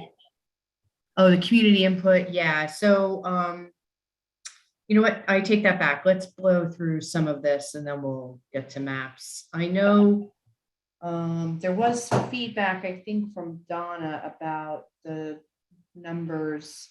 So we have percentages in here, a request about how many surveys, I guess, how many people responded to surveys. So I know we have percentages. Is there a way to get numbers? The total number of people that responded to the survey? Yeah. Yeah, it's 515. Oh, good. Okay, so we can calculate the percentages off of that. Thanks, John. So Donna, 515, I think. Right, yeah, my comment was, and I know this survey was only one part of your community response. You also had the public meetings, but I think I don't want to mislead people with percentages because we have over 4,000 people in the township, and 515, though that is a good response, it is from a percentage perspective, is maybe 10 to 15% of the township. So it's just a matter of just providing the context. It's not a value judgment, it's just providing the context because percentages can be misleading unless people know percentage of what. So, yeah, I think if you say the 515 and make sure you know that it's 515 out of 4,400 or whatever the right number is, I think that you might want to say out of 4,000. What is our number, John? Do you know? I don't remember. Like 4,553. People, I don't know. Like I said, I should have it somewhere. It's here. It's an appendix. I know you. If you want the numbers, the total It's here. total population is 4,433. That's all population. If you look at just registered voters, which would be all adults, which should be responding to the survey, it's 3,461. I look at it kind of like voting. We just have to, whoever shows up, we take their votes. But your point is well taken, Donna, that those are the people who showed up, 500 and Right. whatever. Right.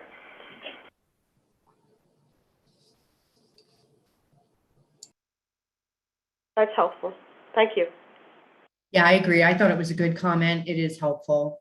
In our day jobs, Donna, right? The percentages and the numbers count. Health authorities don't buy percentages. You know that, Kathy. They want to know numbers.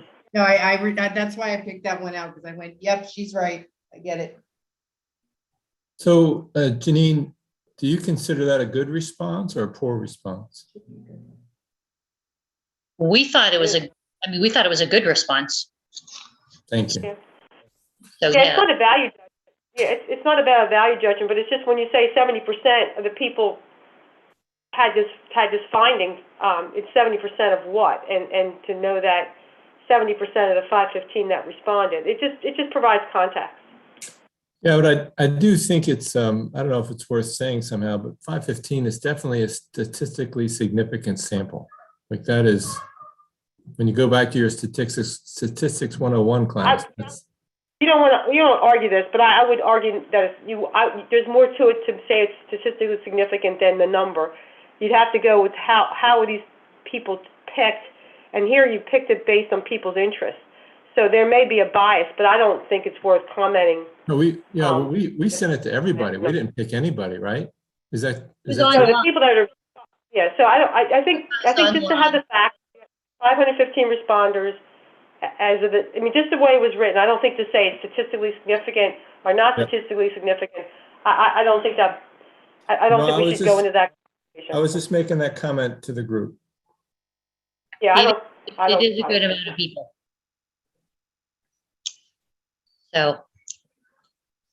So is that okay then? How that is written now? Yeah, I think it's perfect. Okay. Okay, so this community input, there was a lot of community input. I mean, I've said that over and over again. So what this does is this goes through the survey results and it looks at the top results for each question and the bottom results. The entire survey, by the way, all the results were given to the township and put on the township website. And they've been on the township website for, I don't know how long, over a year now. Basically, after the survey was done and compiled. The survey was completed and compiled probably by the fall of 2020. And then the results were given to the township and then put on the website. So if somebody wants to look through, the various results, then they can look at that document, which is rather lengthy. So this was supposed to just capture, for the purposes of the comprehensive plan, what are the top items, what were the bottom items. And then there were some other write-in comments, and we tried to capture where there were multiple comments of the same variety. So it goes on like this for pages and pages for all the survey results.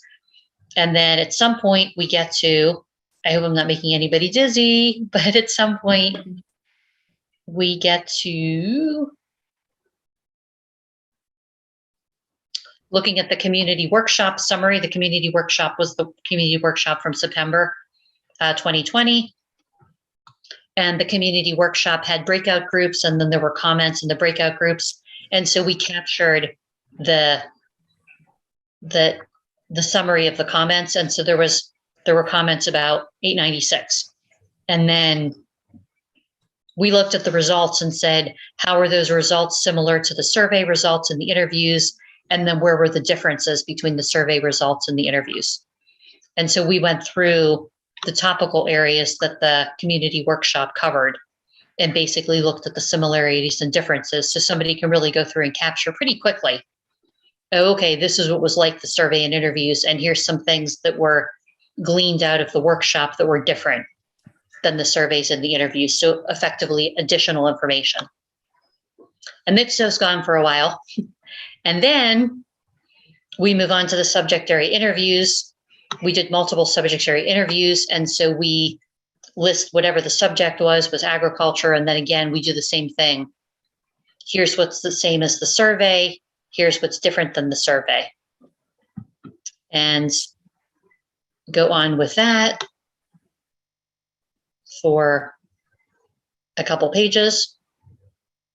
And then the community meeting, which happened in January of 2021, there were topics that were gone over in the presentation. And so we list the topic that was gone over in the presentation and then list whether there were comments or not to the particular topic. And there really weren't that many comments, but we listed what the comments are, and then there was open discussion. So we tried to summarize the various community input that was received in a form that is, in a usable form, as opposed to a lot of random notes, and really how to compare and contrast it to some of the other input that was received. So I'm going to move on to the demographics. Last time we looked at this, it was in a very different form.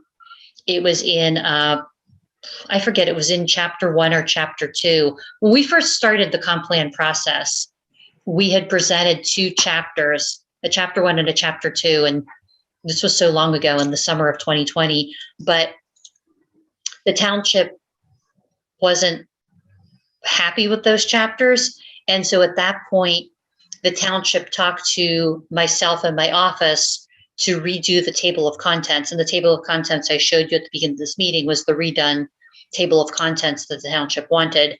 And then also to just redo how the information was presented. At the front of the plan, there were pages and pages of demographics, and it was decided it was much better to put the demographic tables and the information, in the back of the plan as supporting material and not as interrupting, like right smack in the middle of policy.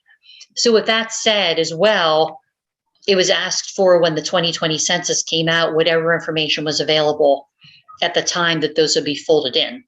So we went back through the demographic tables, and we did update the population you're noticing now for the 2020 census.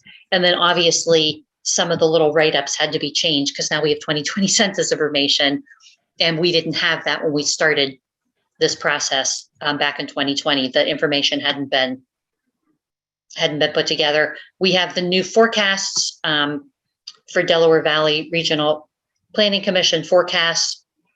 We were using data when we started this. I think we had the data, the forecasts were from 2016 data, I think was the latest data. So now DVRPC just I think last year updated all this data. And the forecasts are much lower, I think, than they were prior, because now we're using 2020 census data.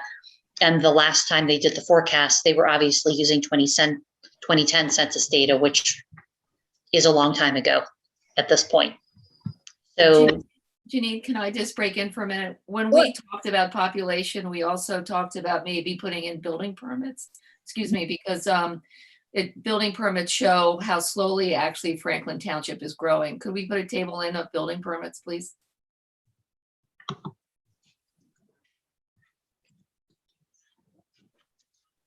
And the reason I'm saying that, it's good to have it published, because when we talk about the path of growth, it shows how slowly we are actually growing. from 2000, right? From 2000 to now? I'll let you know. I have it in my book somewhere. I haven't had a chance to go through and see, but we did, I think it was from 2000. So from 2000 to basically 2022. Yeah, right. And I'm going to say Nan and Jeff Yeah, I'll work with Jeff. will provide info. Yep. Okay. This is John Auerbach. I've already tabulated that information right out of the permit book, going all the way back to 94 and 95. I'll send it to you. Have you done it all the way to the end of last year? No, I think I got to count 2021, but I think everything up to 2020. Yeah, I have that, John. Thank you for doing that. Yeah, I'll just update it to 2021 and it's all in there. Okay, great. That's perfect. Thank you. That came right out of LTL's permit book. Right. And then because we have new information that we didn't have then, I believe we had all of these tables, I think were from 2017, but in the meantime, the 2019, this other type of census that's done by the US Census Bureau called the American Community Survey, which is a sampling of the population. And the sampling of the population happens every year, and then it's averaged over a 5-year period. And it tries to fill in the gaps between the decennial census, because obviously a lot happens in 10 years. And the frustration over just having a decennial census is by the time you get 5, 6, 7 years out from the decennial census, the figures, the numbers really start to lose meaning because so much change has happened. So years back, the Census Bureau decided between decennial census, they were going to do something called this American Community Survey. And it samples a small percentage of the population, but it's the best information available to give an idea of what this type of information. And so some of this information you're going to see is from this ACS or American Community Survey, and some is from the 2020 census. Not all information is available from the 2020 census. And because of how some of the categories in the 2020 census have been changed, there's not always comparisons now between the 2020 census and other censuses. And that happens periodically where census data is just changed. So where we had the 2020 census data, we did update for 2020 census data, and where we didn't, we updated for the very latest information, which is this American Community Survey averaged over a 5-year period from 2015 to 2019. And we went through and did that for all the different tables. So that has been updated based on, your desire to have the most updated information you could have for this plan. So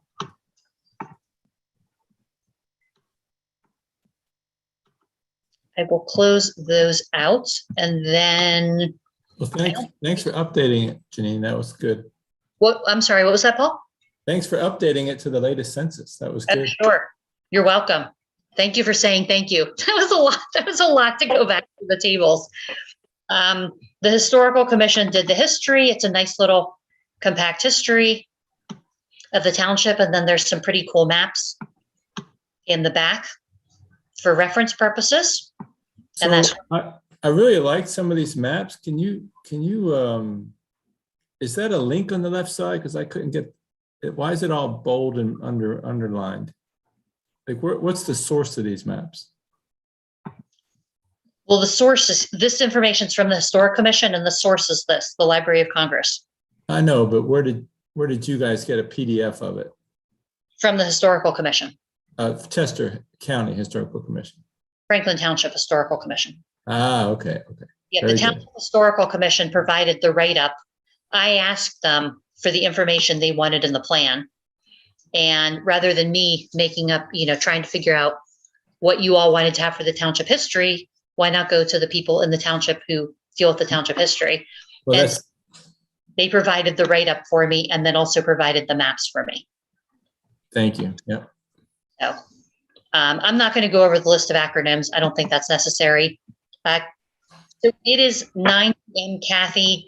Do you want me to start on the maps, or do you want to switch over to public comment now, or how do you want to? How many maps are update- there? To update the maps conversation, I downloaded it and opened it up in a different PDF reader. And it appears that the problem is in Google Chrome's PDF reader, not in the actual document. My other PDF reader reads it just fine. So I think that the font problem is actually a Chrome problem, not a PDF problem. Okay. Okay. That's interesting, Chuck. I'm using Chrome too, and it was messed up, so I didn't even think Yeah, about them. it's probably because Chrome doesn't have that font, and it's substituting something, but the standard PDFs are reading just fine. So I have a printed out version and they look fine. Makes Okay. sense. Yeah, it's illegible. Some of them are illegible. Some are fine. Yeah, you see, I'm opening mine up in Adobe Acrobat. And the font looks pretty readable. Yep. So I think Chuck solved it. So good job, detective. So should we go through? How many maps are there? There's a lot of maps. Yeah. There's at least, what I'm going to say, like 15 maps. I don't know. I Yeah. have one comment because I was looking at maps because I like pictures. The last map in chapter 6 is missing the school. It's got schools on there, but Kimblesville is not shown. Yeah, it just shows the church school, but not the charter school. Yeah. Community facilities. Yeah. I think it's this map. Can you make your thing bigger, your window? No, not that. The window. Yeah. Yeah, and then I'm going to make the map bigger too. Yeah.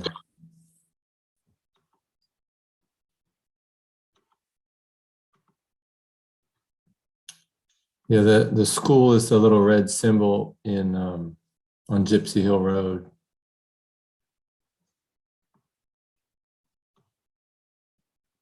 So the one in Kimblesville is missing. So this is what I'd like to request, because I've got to get back to my day job here tonight. So can we get to the public comment, and then I don't want to stop the map talk. In fact, if you guys are really want to keep going on the maps, I'm good with that, but I'll have to drop off. So I wanted to get to public comment first.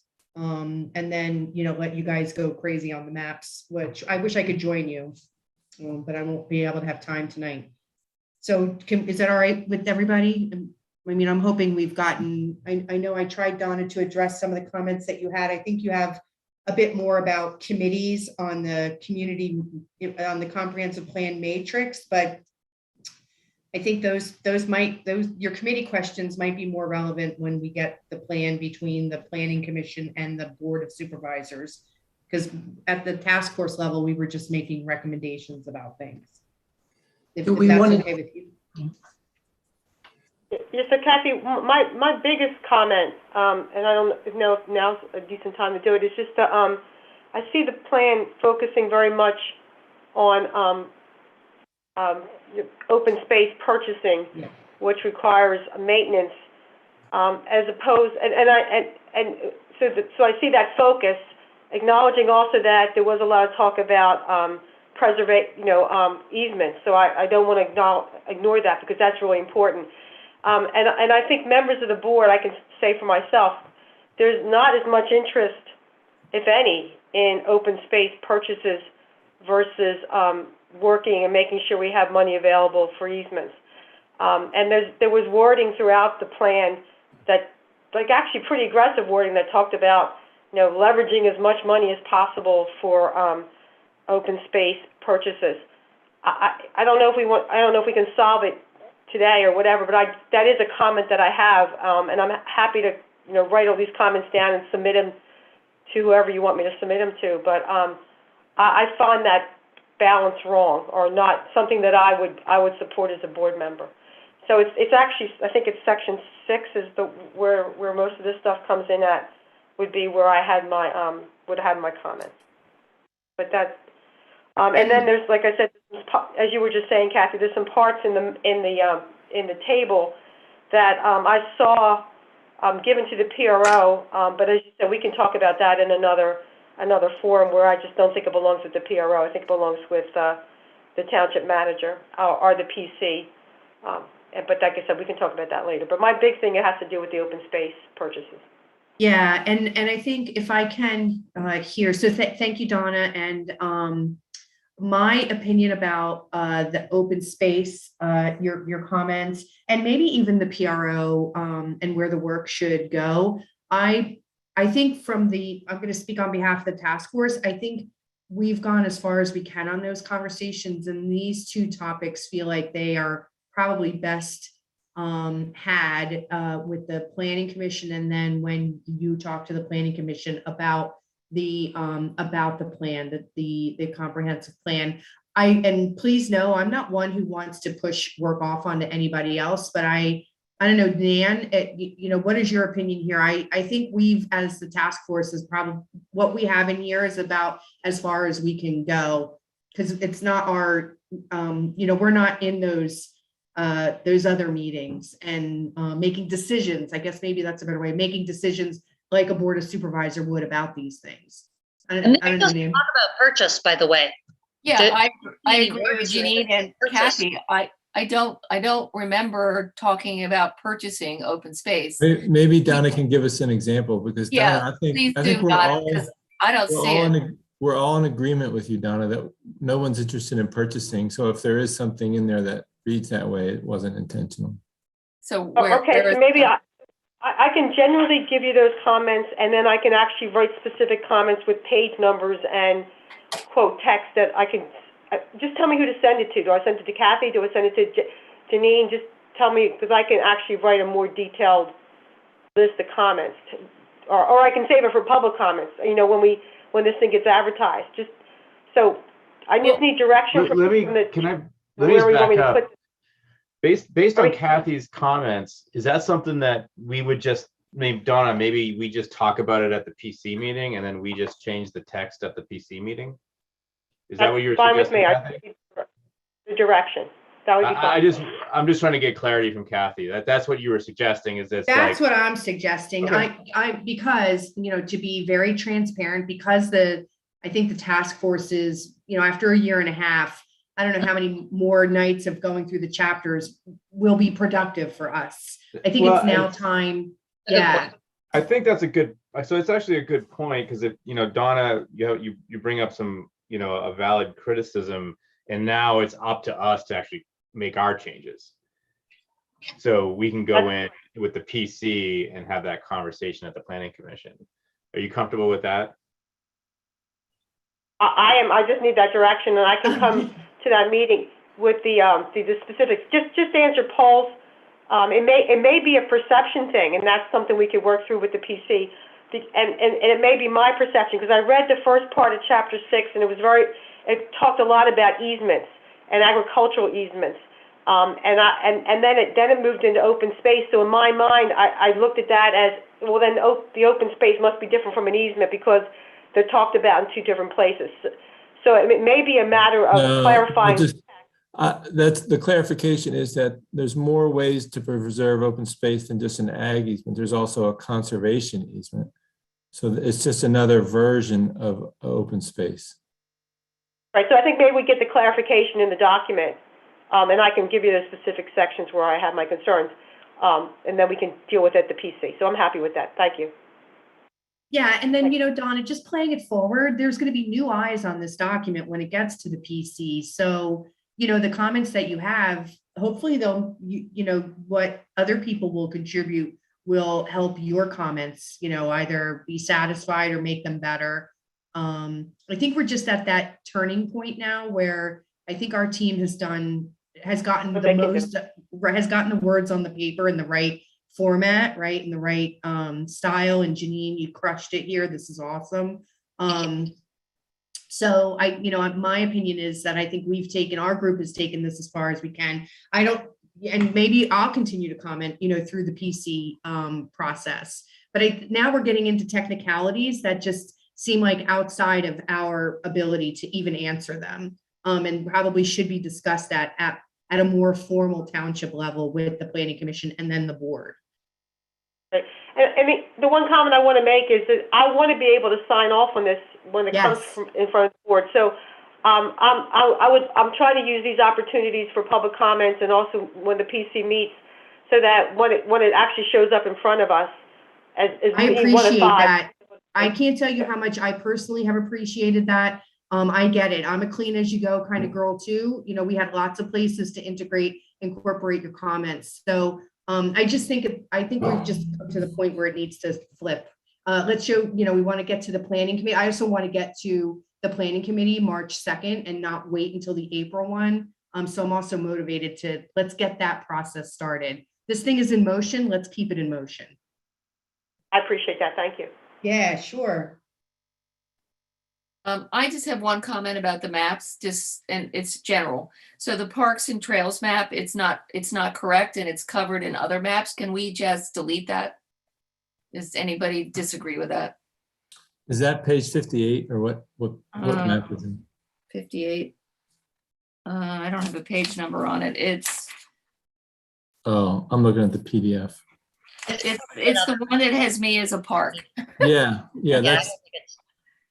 Parks and trails. So we have preserve land and we also have the trail. And then we have also conceptual trail maps. So it's really not necessary. If everybody's in agreement, can we just delete it? Yeah, I support that. I think it's the rest of the task force. Anybody opposed to that? Anybody in the public opposed to it? It's not correct. So Fine by me. It needs a lot of correcting and it's covered elsewhere. So it's really so let's just delete that. Thank you. So I'm just going to make a note on the top of this chapter. The parks and trails is there's not a number on the copy I have. It's called Parks and Trails.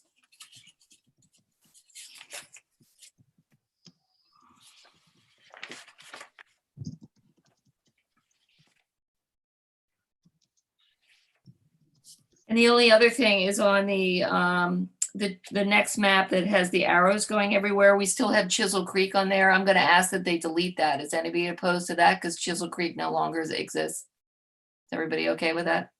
Yep. Well, we have to get to the specific map so she can.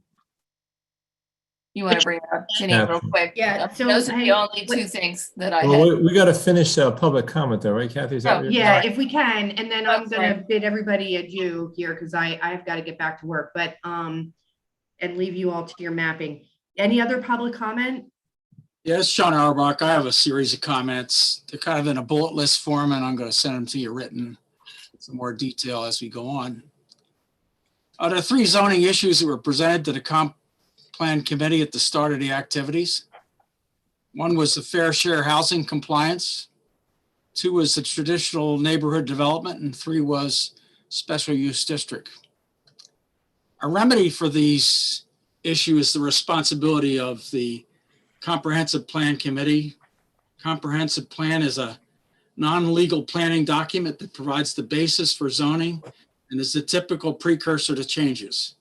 We heard Mark essentially explain that in very detailed terms, that the zoning changes need to come out of the comprehensive plan. These 3 issues have not been addressed. So I'll go over them briefly. I'm not asking you to try to solve it this evening, but you're going to need to resolve them. The fair share housing compliance was resolved by Chester County Planning Commission prior to the initiation of the Comprehensive Plan Committee activities. Early in the process, the chairperson questioned the validity of the work. So my question is, I want you to please confirm that the work provided by Chester County Planning Commission has been accepted by this committee. You don't have to answer that tonight, but you need to answer it. And many properties were zoned high-density housing or were designated incorrectly. For instance, the Crescent Park and some of Paradox land was classified as high density, which is incorrect. The zoning map needs to be revised to reflect these findings of the Chester County Commission study. So Planning Commission needs to develop recommendations on how to change that zoning map to be in compliance with Chester County Planning Commission's finding related to fair share housing. The next item is the TND. The TND zoning is still enforced on the zoning map. All this land, 126 acres, has been preserved with 3 agricultural easements. So my question is, what action will the Planning Commission propose to remedy this zoning issue? You need to make some recommendations for zoning here related to this TND. The third item is related to the SU Special Use District. Franklin Township does not have sufficient SU zoning.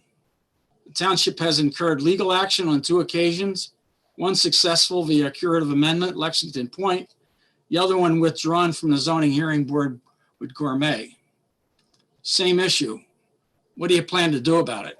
You need to identify some land that needs to be rezoned. Not a minor effort, but it's part of your responsibility.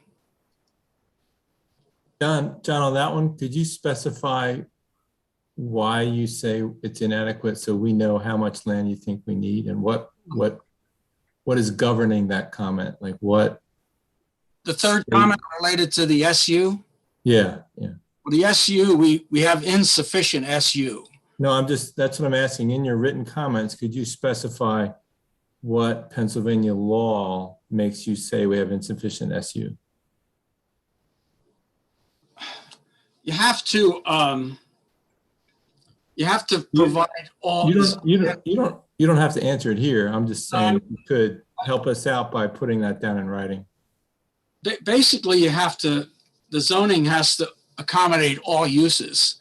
And there were some improprieties in the way SU was designated in the past. It was recognized by Gourmet and they challenged us in the zoning hearing board. So we need to dig all those records out, but somebody needs to identify some other land in the township that will be designated SU.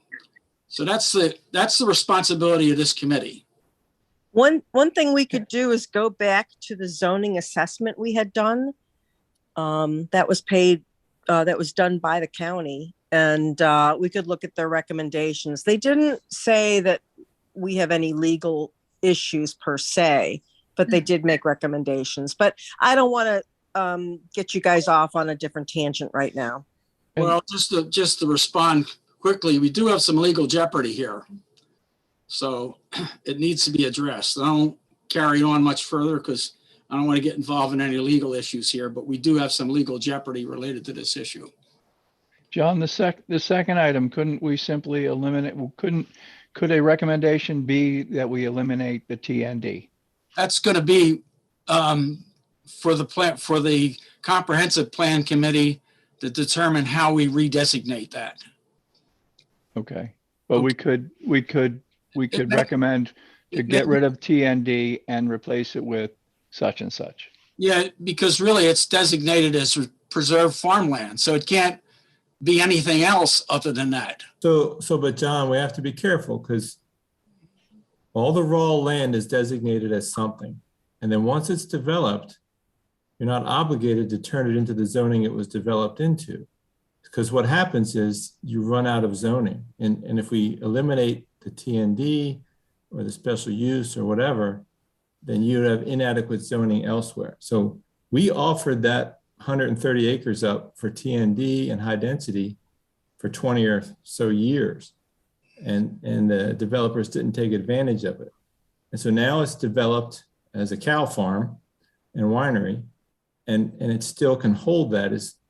I need Mark to, This is a fairly complicated legal zoning issue. right. But what I'm cautioning us is we don't want to eliminate all of our zoning to match what it is today. It was held out as what the high density or TND was, and that represents our fair share of that. Just because someone developed it some other way doesn't mean we have to change it, because then we paint ourselves into a corner.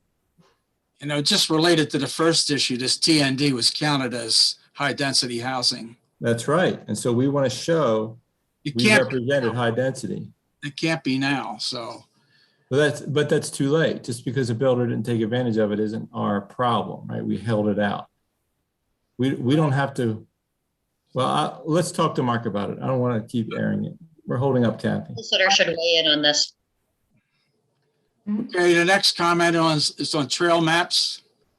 During the discussion and development of trail maps, numerous trails were delineated on private property without the permission of the property owners. This compromises the basic security of these property owners. Please remove the delineation of these trails or get specific permission from the discrete property owners. I'll give you one quick example. A trail map on the last page of chapter 5 still delineates a proposed trail on private property connecting Brothers Riding to Mount Olivet Farms. There are others, but I haven't had an opportunity to identify them all. Can we see that one, please? Can we put that up on the screen? Pardon? Janine, the map that he's talking about. Yeah. Yeah, it's the last page of. John, I would say all trails are proposed on private property that are not in the parks. So we would have to eliminate all proposed trails everywhere in the township. Well, hang on, Paul, because I want to just refresh your memory, John. When you and I met at the township building, this one was acceptable at the time because there's no parcel lines here. So there was another map with the parcel lines where you could see that this line belonged to a particular property. And where I thought we settled was this view. Wasn't this the 10,000 level view where there was enough of a vision here without tying it to a particular property? All right, well, just go down to the bottom of this map and I'll point it out to you.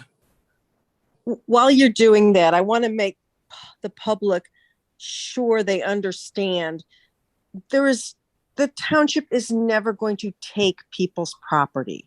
It is a vision, and it has absolutely nothing to do with eminent domain, taking people's property, going through their backyards, etc. So it's fine to have the conversation, but let's make sure we don't alarm people unnecessarily. The concept as well. It's not an alignment.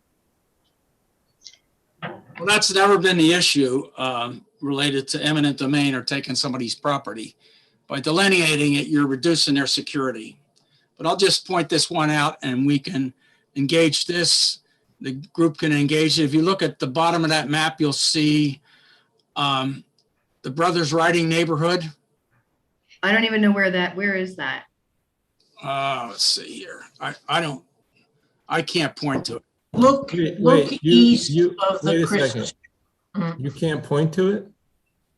I can't, my pointer you won't see my pointer. Yeah, but I'm sorry, John, but nobody, I live here and I think I know where Brothers Riding is, but I don't know where it is on the map. And thanks, Jeff. But this is the point. Like I couldn't go to a development, park my car and then pick up one of these conceptual trails because I don't even know where it is. Well, this one clearly runs over some private property that has been a problem in the past for this property owner. People walking through their property. So well, then I think, okay, so that seems to me like a good one for the planning. I mean, that's one. There's lines here that I could argue are on, I don't know where they are. I would have a hard time even if I were to use this map to try to navigate anywhere, I couldn't even find the pizza shop, I don't think. So I'll send you the comments. Okay. All right. Thanks, John. Yeah. Okay, so, and if you could send the other ones, go ahead. The other issue on the survey, a survey conducted in 2020 is significantly biased. Besides the structure of the questions being leading to a predetermined result, the survey did not provide any economic consequences based on the recipient's choices.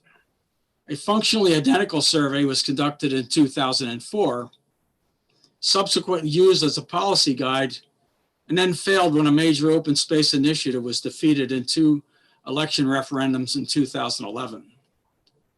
So when you look at the survey participation, the one in 2004 had a 24% participation. The one in I'm sorry, what's the number that supports that 24%? I don't have them immediately available, but I can get them. Yeah. But the numbers, To Donna's point, yep. but the numbers Context. for 2020 are 15%. So when you look at the numerator, it's 515 respondents to the survey. The denominator is 3461 is the number of registered voters in the township. It gives you 15% participation. That's not a strong response. Well, it's tricky to get into those percentages because you have to also look at the age of the respondents. You have to, I don't believe that the questions need to have some sort of financial component. Do you want to have a financial component for building houses? You know, I don't know that you can do it. So everything has a financial component, you know, roadways, sewers, it's a very difficult thing to compare. And I really, you know, we did the survey, we had a chance to comment on it. It seems unfair to go back and now say that we don't believe it was a good survey. Yeah, that's my point. Excuse me, sorry, Kathy. Go ahead.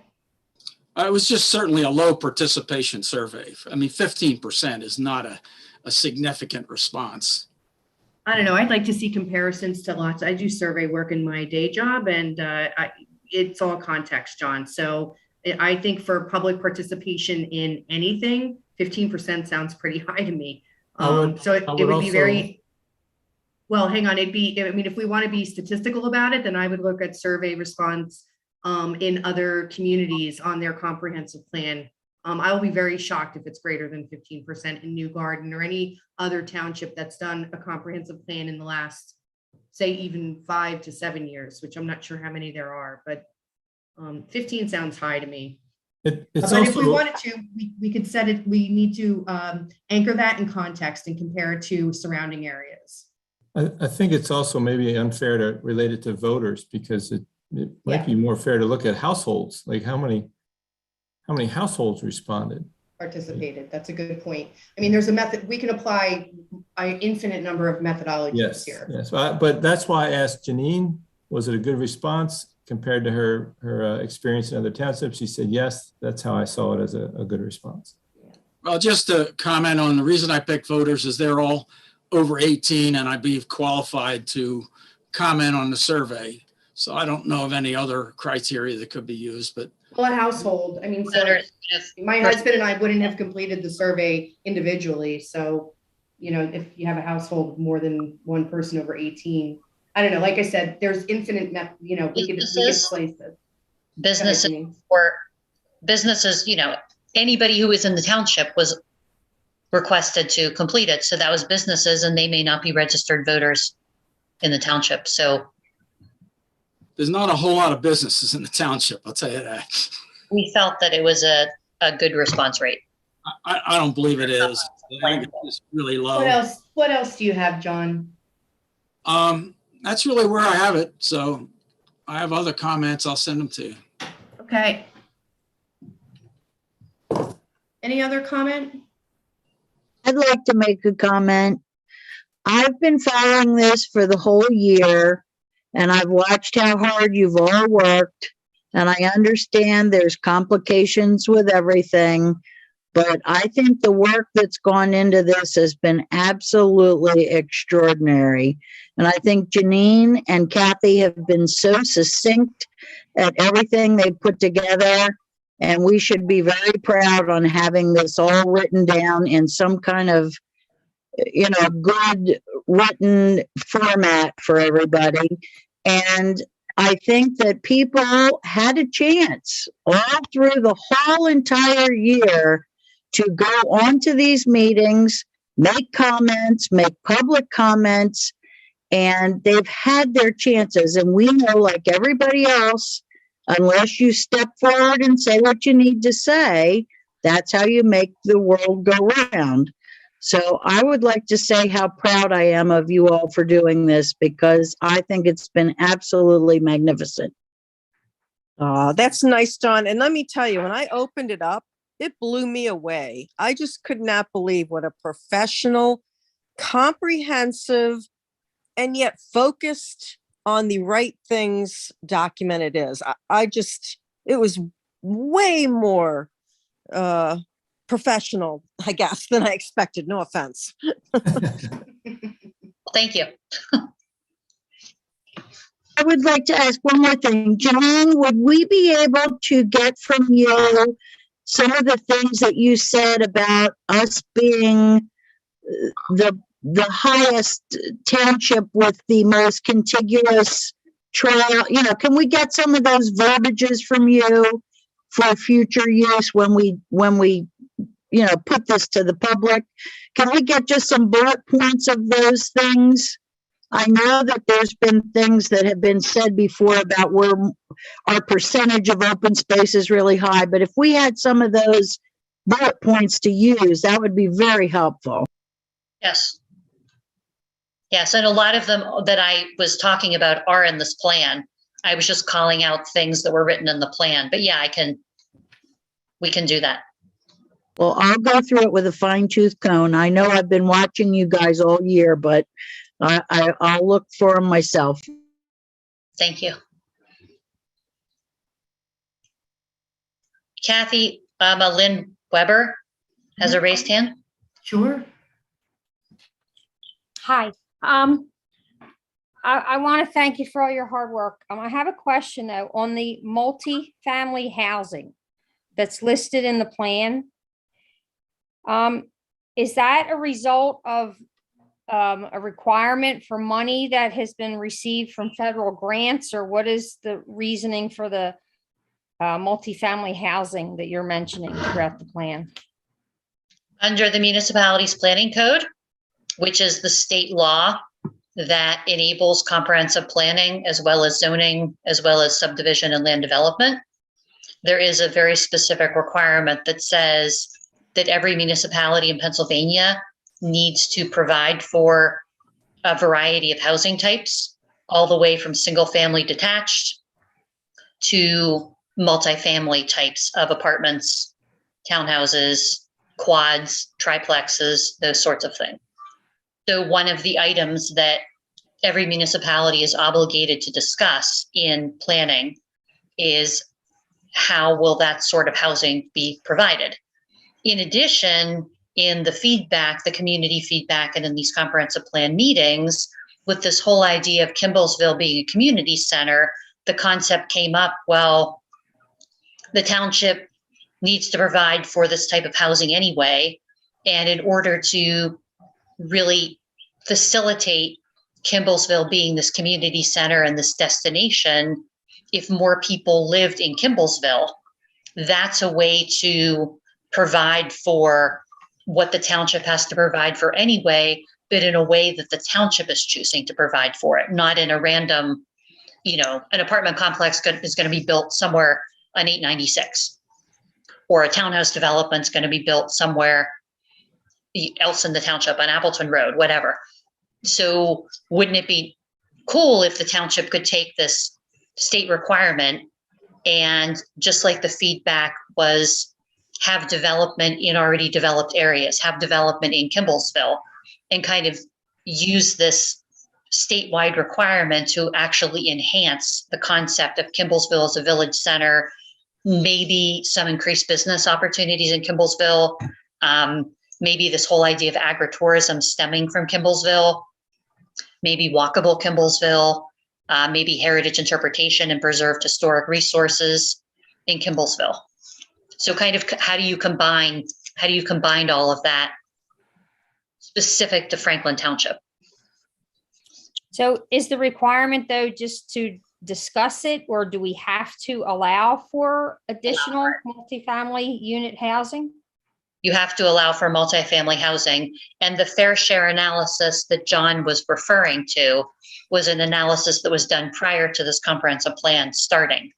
And it looked at where multifamily was permitted and how multifamily was permitted. And then the community input also looked at how development should be permitted in the township. So yes, you have to provide for it. And Mark can provide you more information on the legal interpretation of that, as he's the solicitor.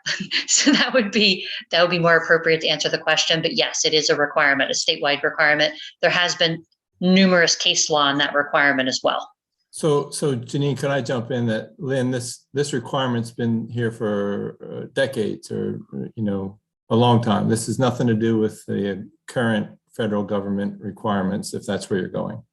Yeah, that was my question, because I didn't know if we were required to increase. This is all of Pennsylvania, and it's been around for decades. It's fair share housing. It's so that communities don't push out low income housing. It's so that we all have some fair share of low income housing, which is referred to as high density. By the way, there's a lot of, multifamily housing in Chester County is. Yeah, I said multifamily, right? I've corrected myself, but that's the end result usually. But you're proposing then that pretty much stay around Kimblesville? Is that what you're suggesting in the plan? That's what this plan is suggesting. It stays around Kimblesville and possibly where the Wagner townhouse, effectively apartments or rental townhouse, perhaps that could be expanded, because there's already for that type of housing, you need certain types of community facilities, water, sewer, et cetera, that's different than a single family detached house. So since those facilities are already in that area, the idea was, could that area be expanded around that apartment complex as well? So those are the two areas where, yes, it's that policy. Someone, I'm sure John will correct me here, but we didn't change the zoning map, right? That's been the way it's been since I've been around, so a long time. And we haven't changed zoning at all in here. We're just talking about policy. We're not getting into comprehensive plans. Don't get into that level of detail. That's why I'm trying to explain to Lynn that the zoning map has not changed, is what I'm trying to get to her. It has not changed.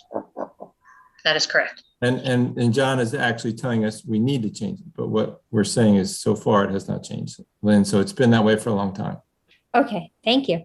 Well, just one comment about the fair share housing is the Pennsylvania legislature has not provided any cookbook formula for this. And all of the decisions related to whether you comply or not are based on a court decision in 1977. And you need a certified planner, somebody that comes out of Chester County Planning or other, to make an interpretation of your compliance to the fair share housing based on this court decision. And the certified planner in this case was somebody from Chester County, and they indicated that we were in compliance. So we don't need to change anything. We are in compliant.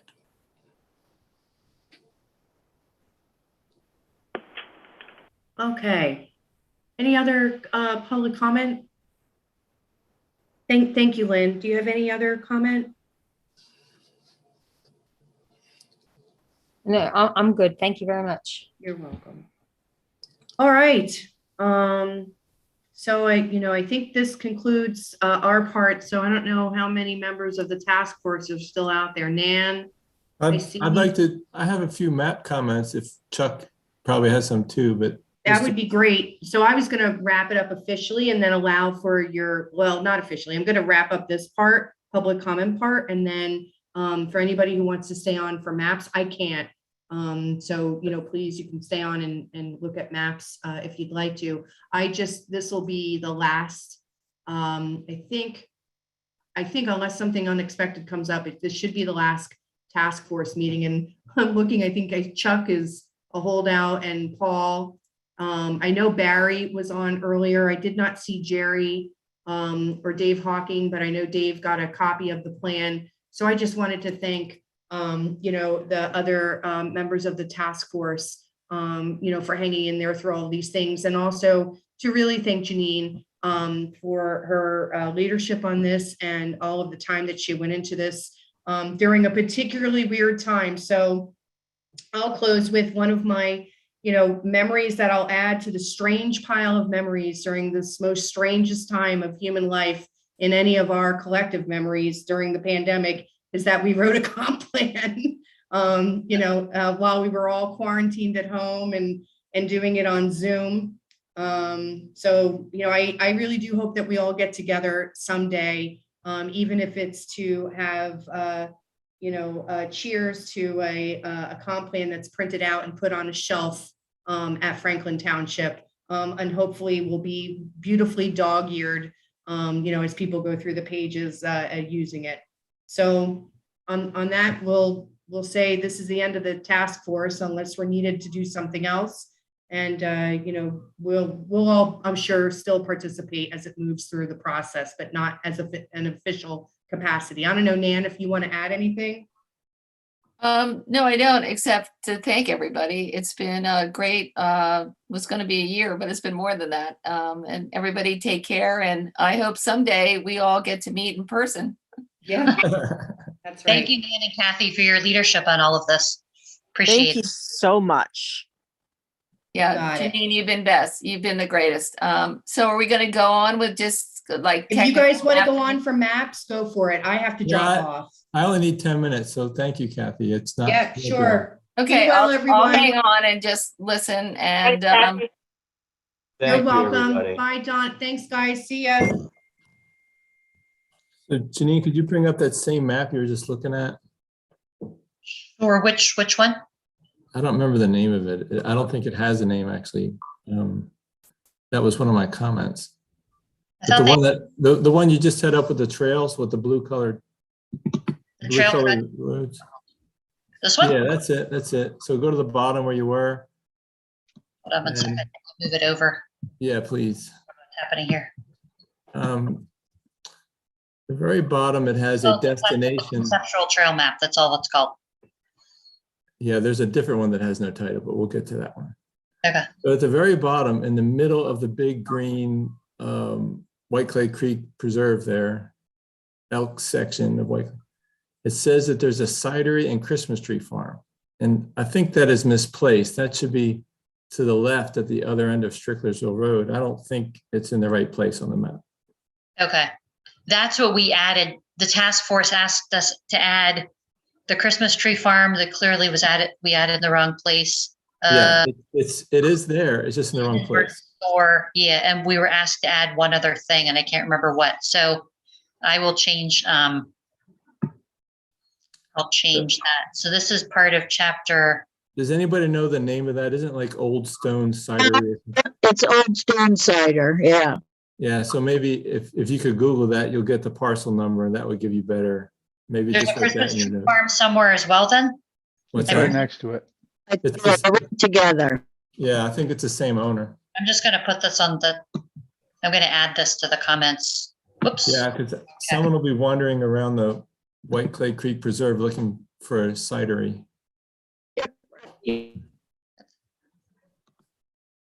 It's not wanting to bring up this chapter for some reason. There it is. Okay, so move. Cidery to the west.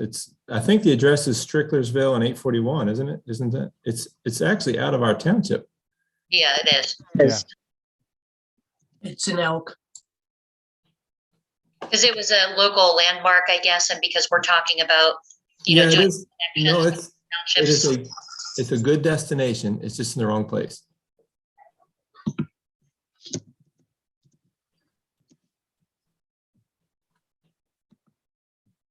Okay, so I have a note to move. Well, you have to say what map that is to yourself. Right, it's on the conceptual. Yeah.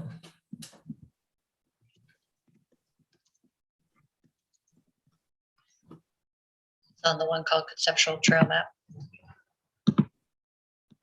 And I actually think the marker might have been just saying that the park was a destination and that you need a new marker for the cidery, because the park is definitely destination for the trail flow. Right, the park's definitely a destination. So maybe leave that marker. I think the marker's just in the wrong place. The marker is supposed to be, because you can see the arrow is supposed to be pointing to the marker in the Christmas tree farm. We just have it Okay, all right. in the wrong location. There were Right. 3 markers that were asked for, and that was one of them. Could you scroll up a little? Sure. So I think the coloring is just preserves, right? Yeah, okay. All right, so I think that was all my comments on this one. I have them marked as page number 59, so I have to find what map that's called on page 59. Paul, that old stone cider is on 841, just south of Stricklerville Road. Yeah, that was my guess, John. Yeah, thank And you. it doesn't, it's very close to the Maryland border, but it's about midway between Stricklerville Road and the Maryland border on 841 on the east side. Janine is the master of county data, so I'm sure she'll find it. Yeah. It's on Google Earth. You can find it on Google Earth. Okay, so what, Paul, you said, The next one is the map that has purple and orange arrows, and it doesn't have a name. That was my first comment. It doesn't have a name. okay, so this is the overview map. That's it. That's it. Yeah. So there's no name on it. And I don't mind that doesn't have a name, but maybe you should say what it's about. You know, like we called it flow or something. What do we call it? I think I just called it the overview map. This is from the the last comp plan, I think, isn't it? Okay, and then this has an odd mixture of preserved properties and not, where This one does. yeah, some of it's incomplete, like the Goodwin property up under the word Banffshire, so go to the top. The B in Banffshire shows the Goodwin property, and that shows the brown ag easement, but the whole west side of the creek is in a conservation easement, but that's not shown. So you're missing, yeah, you're missing like 90 acres, but go to the map above it. On the map above it, it's reversed. The green is shown and the brown is not. So it was, the map we're going to eliminate has it reversed. So Okay, so they're both two. Basically, they're both wrong. Yeah, they're both wrong. But what I'm thinking is one's a conservation easement and one's an ag easement. So you're missing one of the data files, is my guess. The Okay, brown is probably an ag easement, right? Yeah, Excuse me? preserve horse farm. So the brown's probably an ag easement. Yeah, but We're missing green it- conservation easement. preserve farm, I think we should have just all preserve farms, whether they're ag easements or not, shouldn't we? I think that would make sense. Yeah.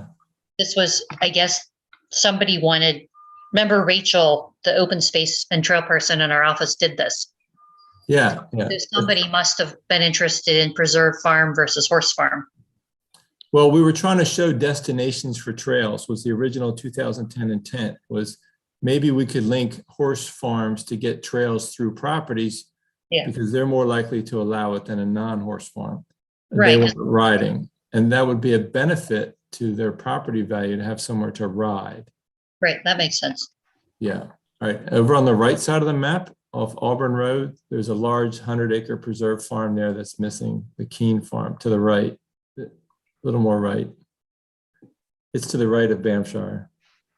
Okay, so we're missing a whole another ag easement right next to Banffshire. Correct. So I add.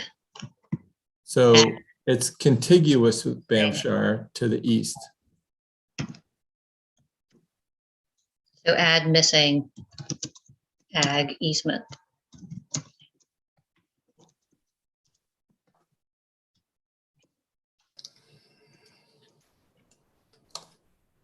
Ah.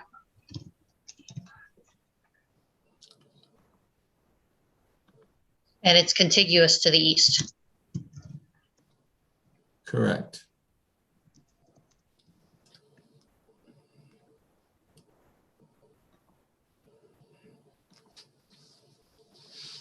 Okay.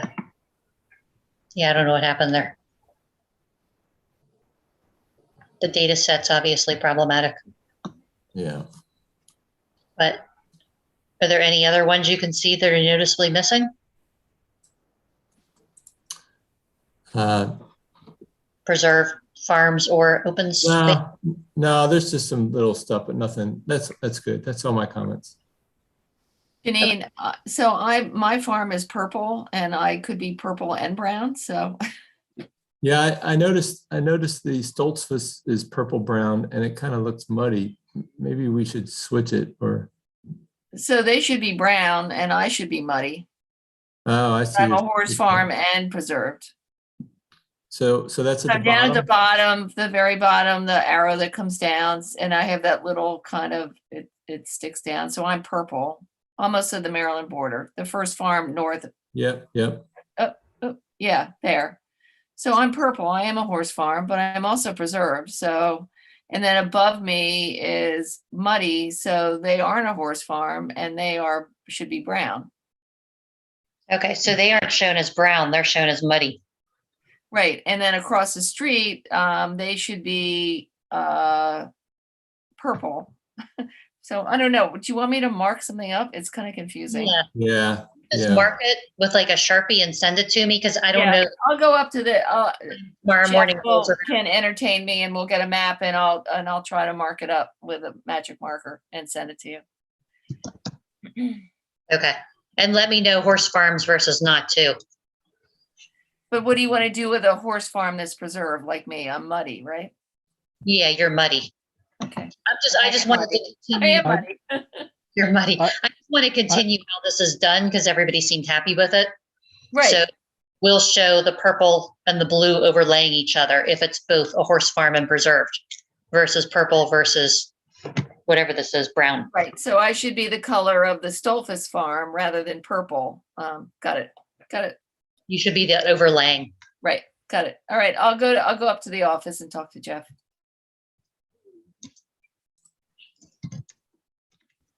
Okay, thank you. That will be easier just to get that in magic marker kind of thing than trying to take down every comment.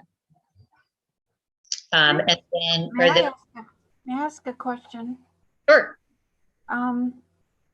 So what's your criteria for designating a farm a horse farm if it has cattle and it's doing a lot of growing of crops and things? So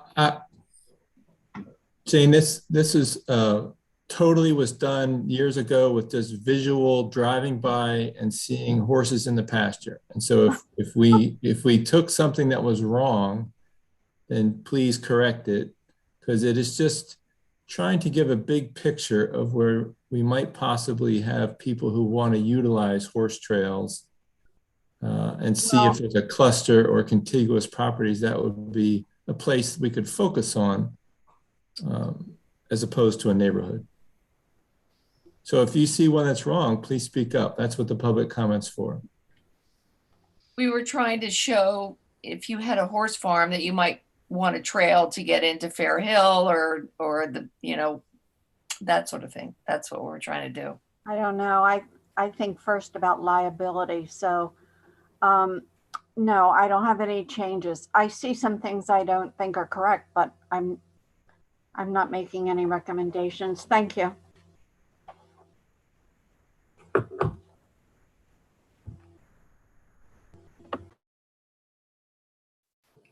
Does anybody have other comments about mapping changes that need to be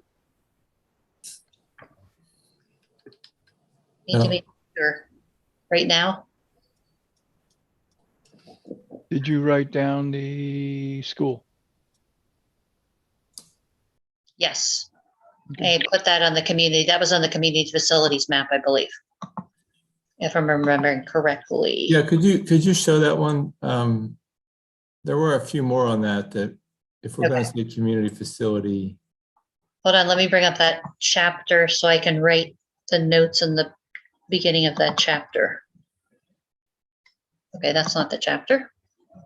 Okay, so many of these chapters open, my computer's rebelling against opening.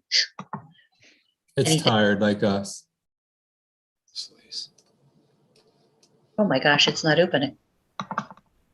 It maybe is open somewhere behind another screen. Somewhere behind.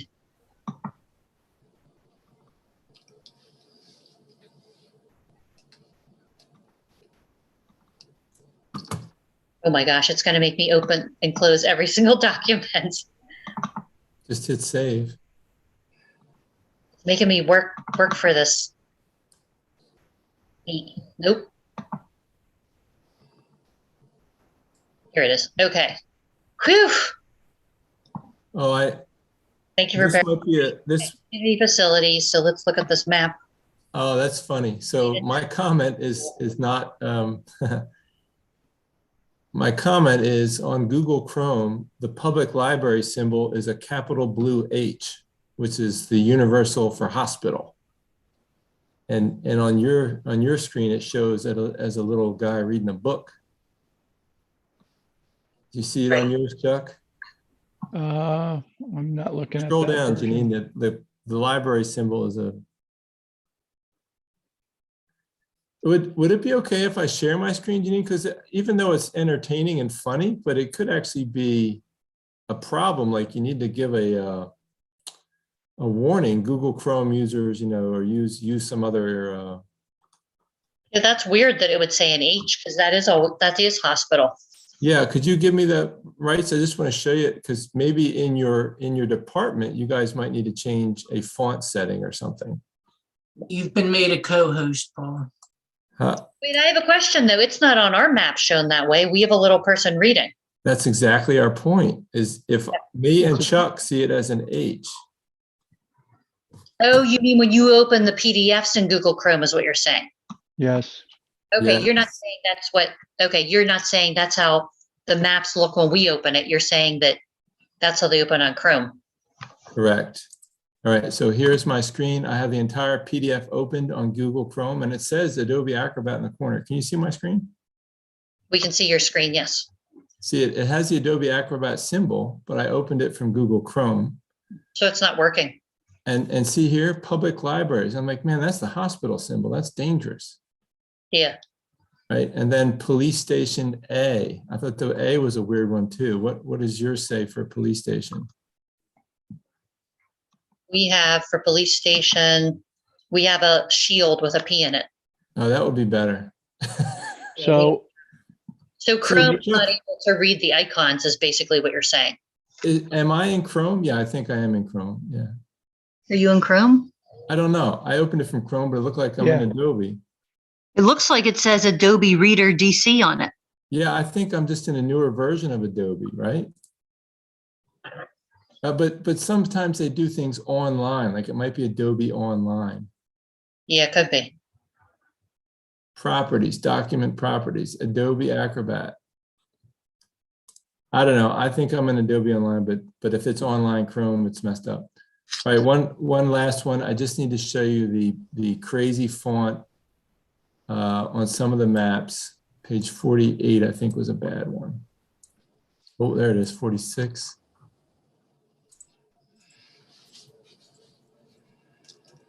And maybe your group can experiment with fonts or something. Oh, this isn't bad. These are pretty good. Oh, these are much more clear. So the words there, like historic resources were illegible. Like the word letters were all together, but they're fine now. We can see a little bit up here. Kimblesville. Did you open it up? Did you open it up, Paul? Maybe you're not looking at it in the preview anymore. I don't know. Definitely looks like you're looking at it in Adobe Acrobat, not in Chrome anymore.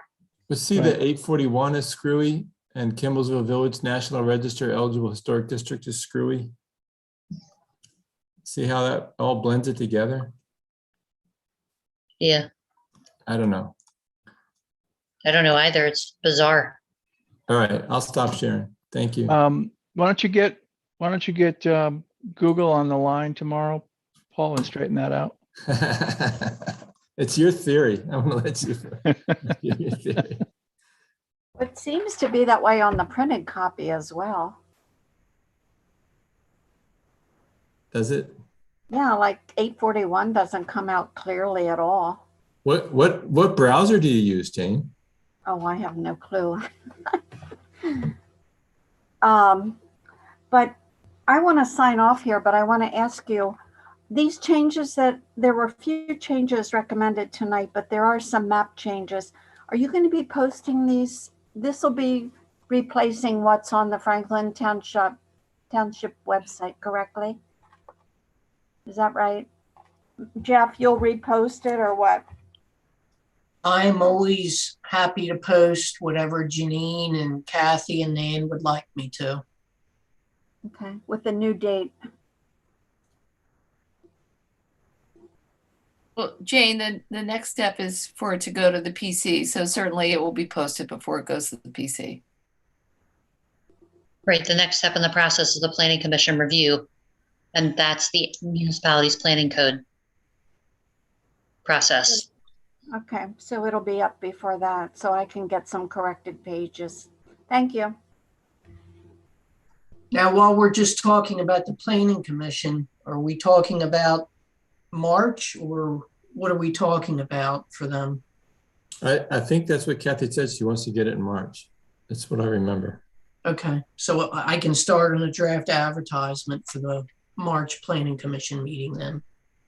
And is that the third, what date is that again? The third? It's the first Thursday of the month. And March 3rd. Okay, so it is March 3rd.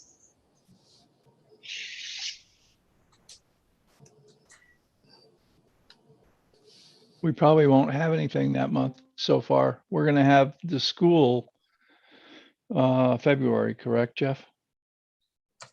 Yes, sir. And the hopefully the last of the solar ordinance as well. Okay.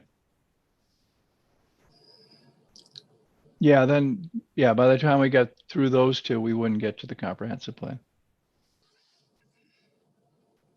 For March 3rd, Chuck? Is that what you mean? No, for February. Yeah, for February, There yeah. there was a conversation about February, but I don't think there's too much on the agenda already. There's too much going on. But maybe Jeff confirm with Kathy what she wants. That was my recollection, but I could have heard wrong. Now, when this goes before the planning commission, I'm learning here. Am I going to play Janine's role and make changes on the fly, or is Janine going to be on the meeting? How is that going to work? I would think we do it the way we always do it. We would just make comments and they would get documented, and then whatever changes would come back to us a month later. Okie dokums.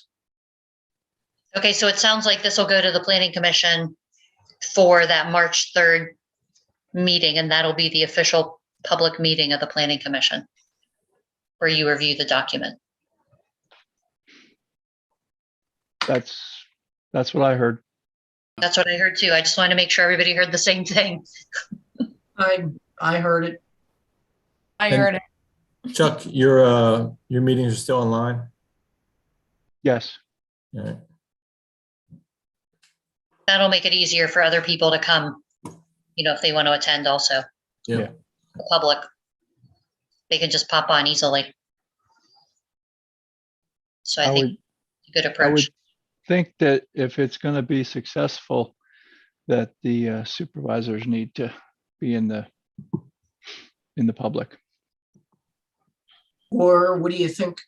Or what do you think about it being a joint meeting? I think everybody appreciated that. I think that would work again. A joint meeting of what? The supervisors Planning commission. Yeah. and the supervisors? Yeah. Yes. I suggest you also talk to your solicitor, because to make sure the MPC requirements are met for the public review. Because at this point, once the task force hands over the documents to the planning commission, the solicitor needs to guide you through the municipality's planning code process, which is clearly stated in state law. So that would be my recommendation, just to make sure that's okay with, with the solicitor. In other words, maybe we need to keep it informal and just invite the supervisors to be in the public. It's possible. I genuinely Yeah. don't know the answer to it. I just want to make sure that the process is, followed. Yep. And it's definitely a planning commission public information meeting. Whether it can be a joint meeting, maybe it can be. I don't know the answer to that. I've literally never had a municipality ask that question. So that has never been something I've vetted. They've always had planning commission do it. And then if supervisors wanted to attend, obviously they're members of the public. So, but just to keep that in mind for how Mark wants to take it through. Yep, I'll ask Mark and let you know, Janine. Okay, that would be good. And in the meantime, Jeff, I will put together these changes and I will wait to hear about, the additional map changes and if any other map changes trickle in, which they might as people look at the maps more. That's always a possibility, but those will come back again when the planning commission sees them. So Janine, John Auerbach, I just got one upgrade on this font thing. I just looked at those root numbers that are really muddled. If you increase that to 800%, you can see that the dark number, which is the root number, is underneath, but there's another set of characters in white letters over top of it. So there are two numbers entered into that block, one in black and one in white. That's why it's muddled. Can you share your screen for a second just so we can see? I think it's the No, I can't because I got it on a different computer here. it's the road designation, Janine. It's like the A53 instead of Route 841. Yeah, if Yeah, you, there's something going on with that font. What's happening is that font is misbehaving and it's not creating the right spacing. So there's a background to it that is correct in spacing and the foreground is messed up. It has to do with that font. You might be better off with a font that is more generic, but I don't know if it's as simple as that. I think it has to be called a true type font, but that's years ago. So I'm And sure this is you're happening, like, for example, 896, just for example, is shown in the little, keystone. yeah, that's the problem. Saying in 896, what happens is the keystone as compared to the actual numbers 896 gets messed up. if you enlarge that to 800%, you can see exactly what's going on. You can see both set of numbers. I'll share it again, John. What map are you on? I'm not sure. It seems to be on all of them. It's probably on all of them because it's the same root numbers on all of them. But if you just increase it to 800% and look at it in the center of the screen, you'll see two numbers. The dark number is in the background and then the white number is in the foreground, but it overwrites it. It looks muddled. Janine, the way to replicate it is to go into Google Chrome and be in the preview. Okay. Don't open it up in a different piece of software. Be in the preview. Because Paul, I don't think you're in the preview anymore. I think you're actually. Yeah, but it still does the. There you go. Yeah, it's doing it there. See, it says A84, and so I don't know what A84 is, but behind it says 841. That's the two numbers. I downloaded these PDFs and opened them with an Adobe piece of software on my computer. So I don't have Chrome or any of these online things involved here, and I still see it. Oh, you still see it. Something else going on there. Yeah, I still see it. Okay. This is A89. And I do, Paul, I have Chrome as my browser, but the hard copy I have was printed at the Township building. And it's doing the same thing? It's doing the same thing. Yeah. Yep. So then you have a font problem, Janine. Excuse me? I was saying that Janine's got to straighten out the font. If it's printing incorrectly, then we Yes, definitely need it fixed. because my copy came from the township office. So it's messed up on printing and looking on Google Chrome, it sounds like. Yes. Okay, but not necessarily looking in Acrobat. Yeah, I'm looking at Acrobat. I downloaded the file from the township website and opened it up in Acrobat on So and Acrobat. my own software. Yeah. Okay, and Acrobat Reader. Actually, I've got Adobe Acrobat Pro, whatever that is. Oh, But you it's- do Pro, okay. Yeah, I got Pro, and it's Okay. It's interesting though, because my Pro here that I just showed you guys when I opened up the maps, you can't see it on my Pro at all. So What year? What Yeah, year is your okay. version? What's your version, Janine? I don't know that. Let There's me something, again. Hold on. there's something else even going on because I use a software called Bluebeam, which is the competitor to Acrobat. It's just for right. construction. Yeah.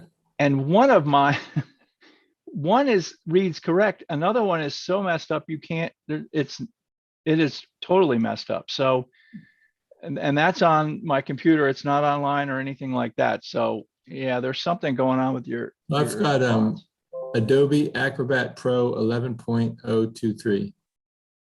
So it might be a versioning thing. It might be a versioning thing. I'm trying to figure out what copy of.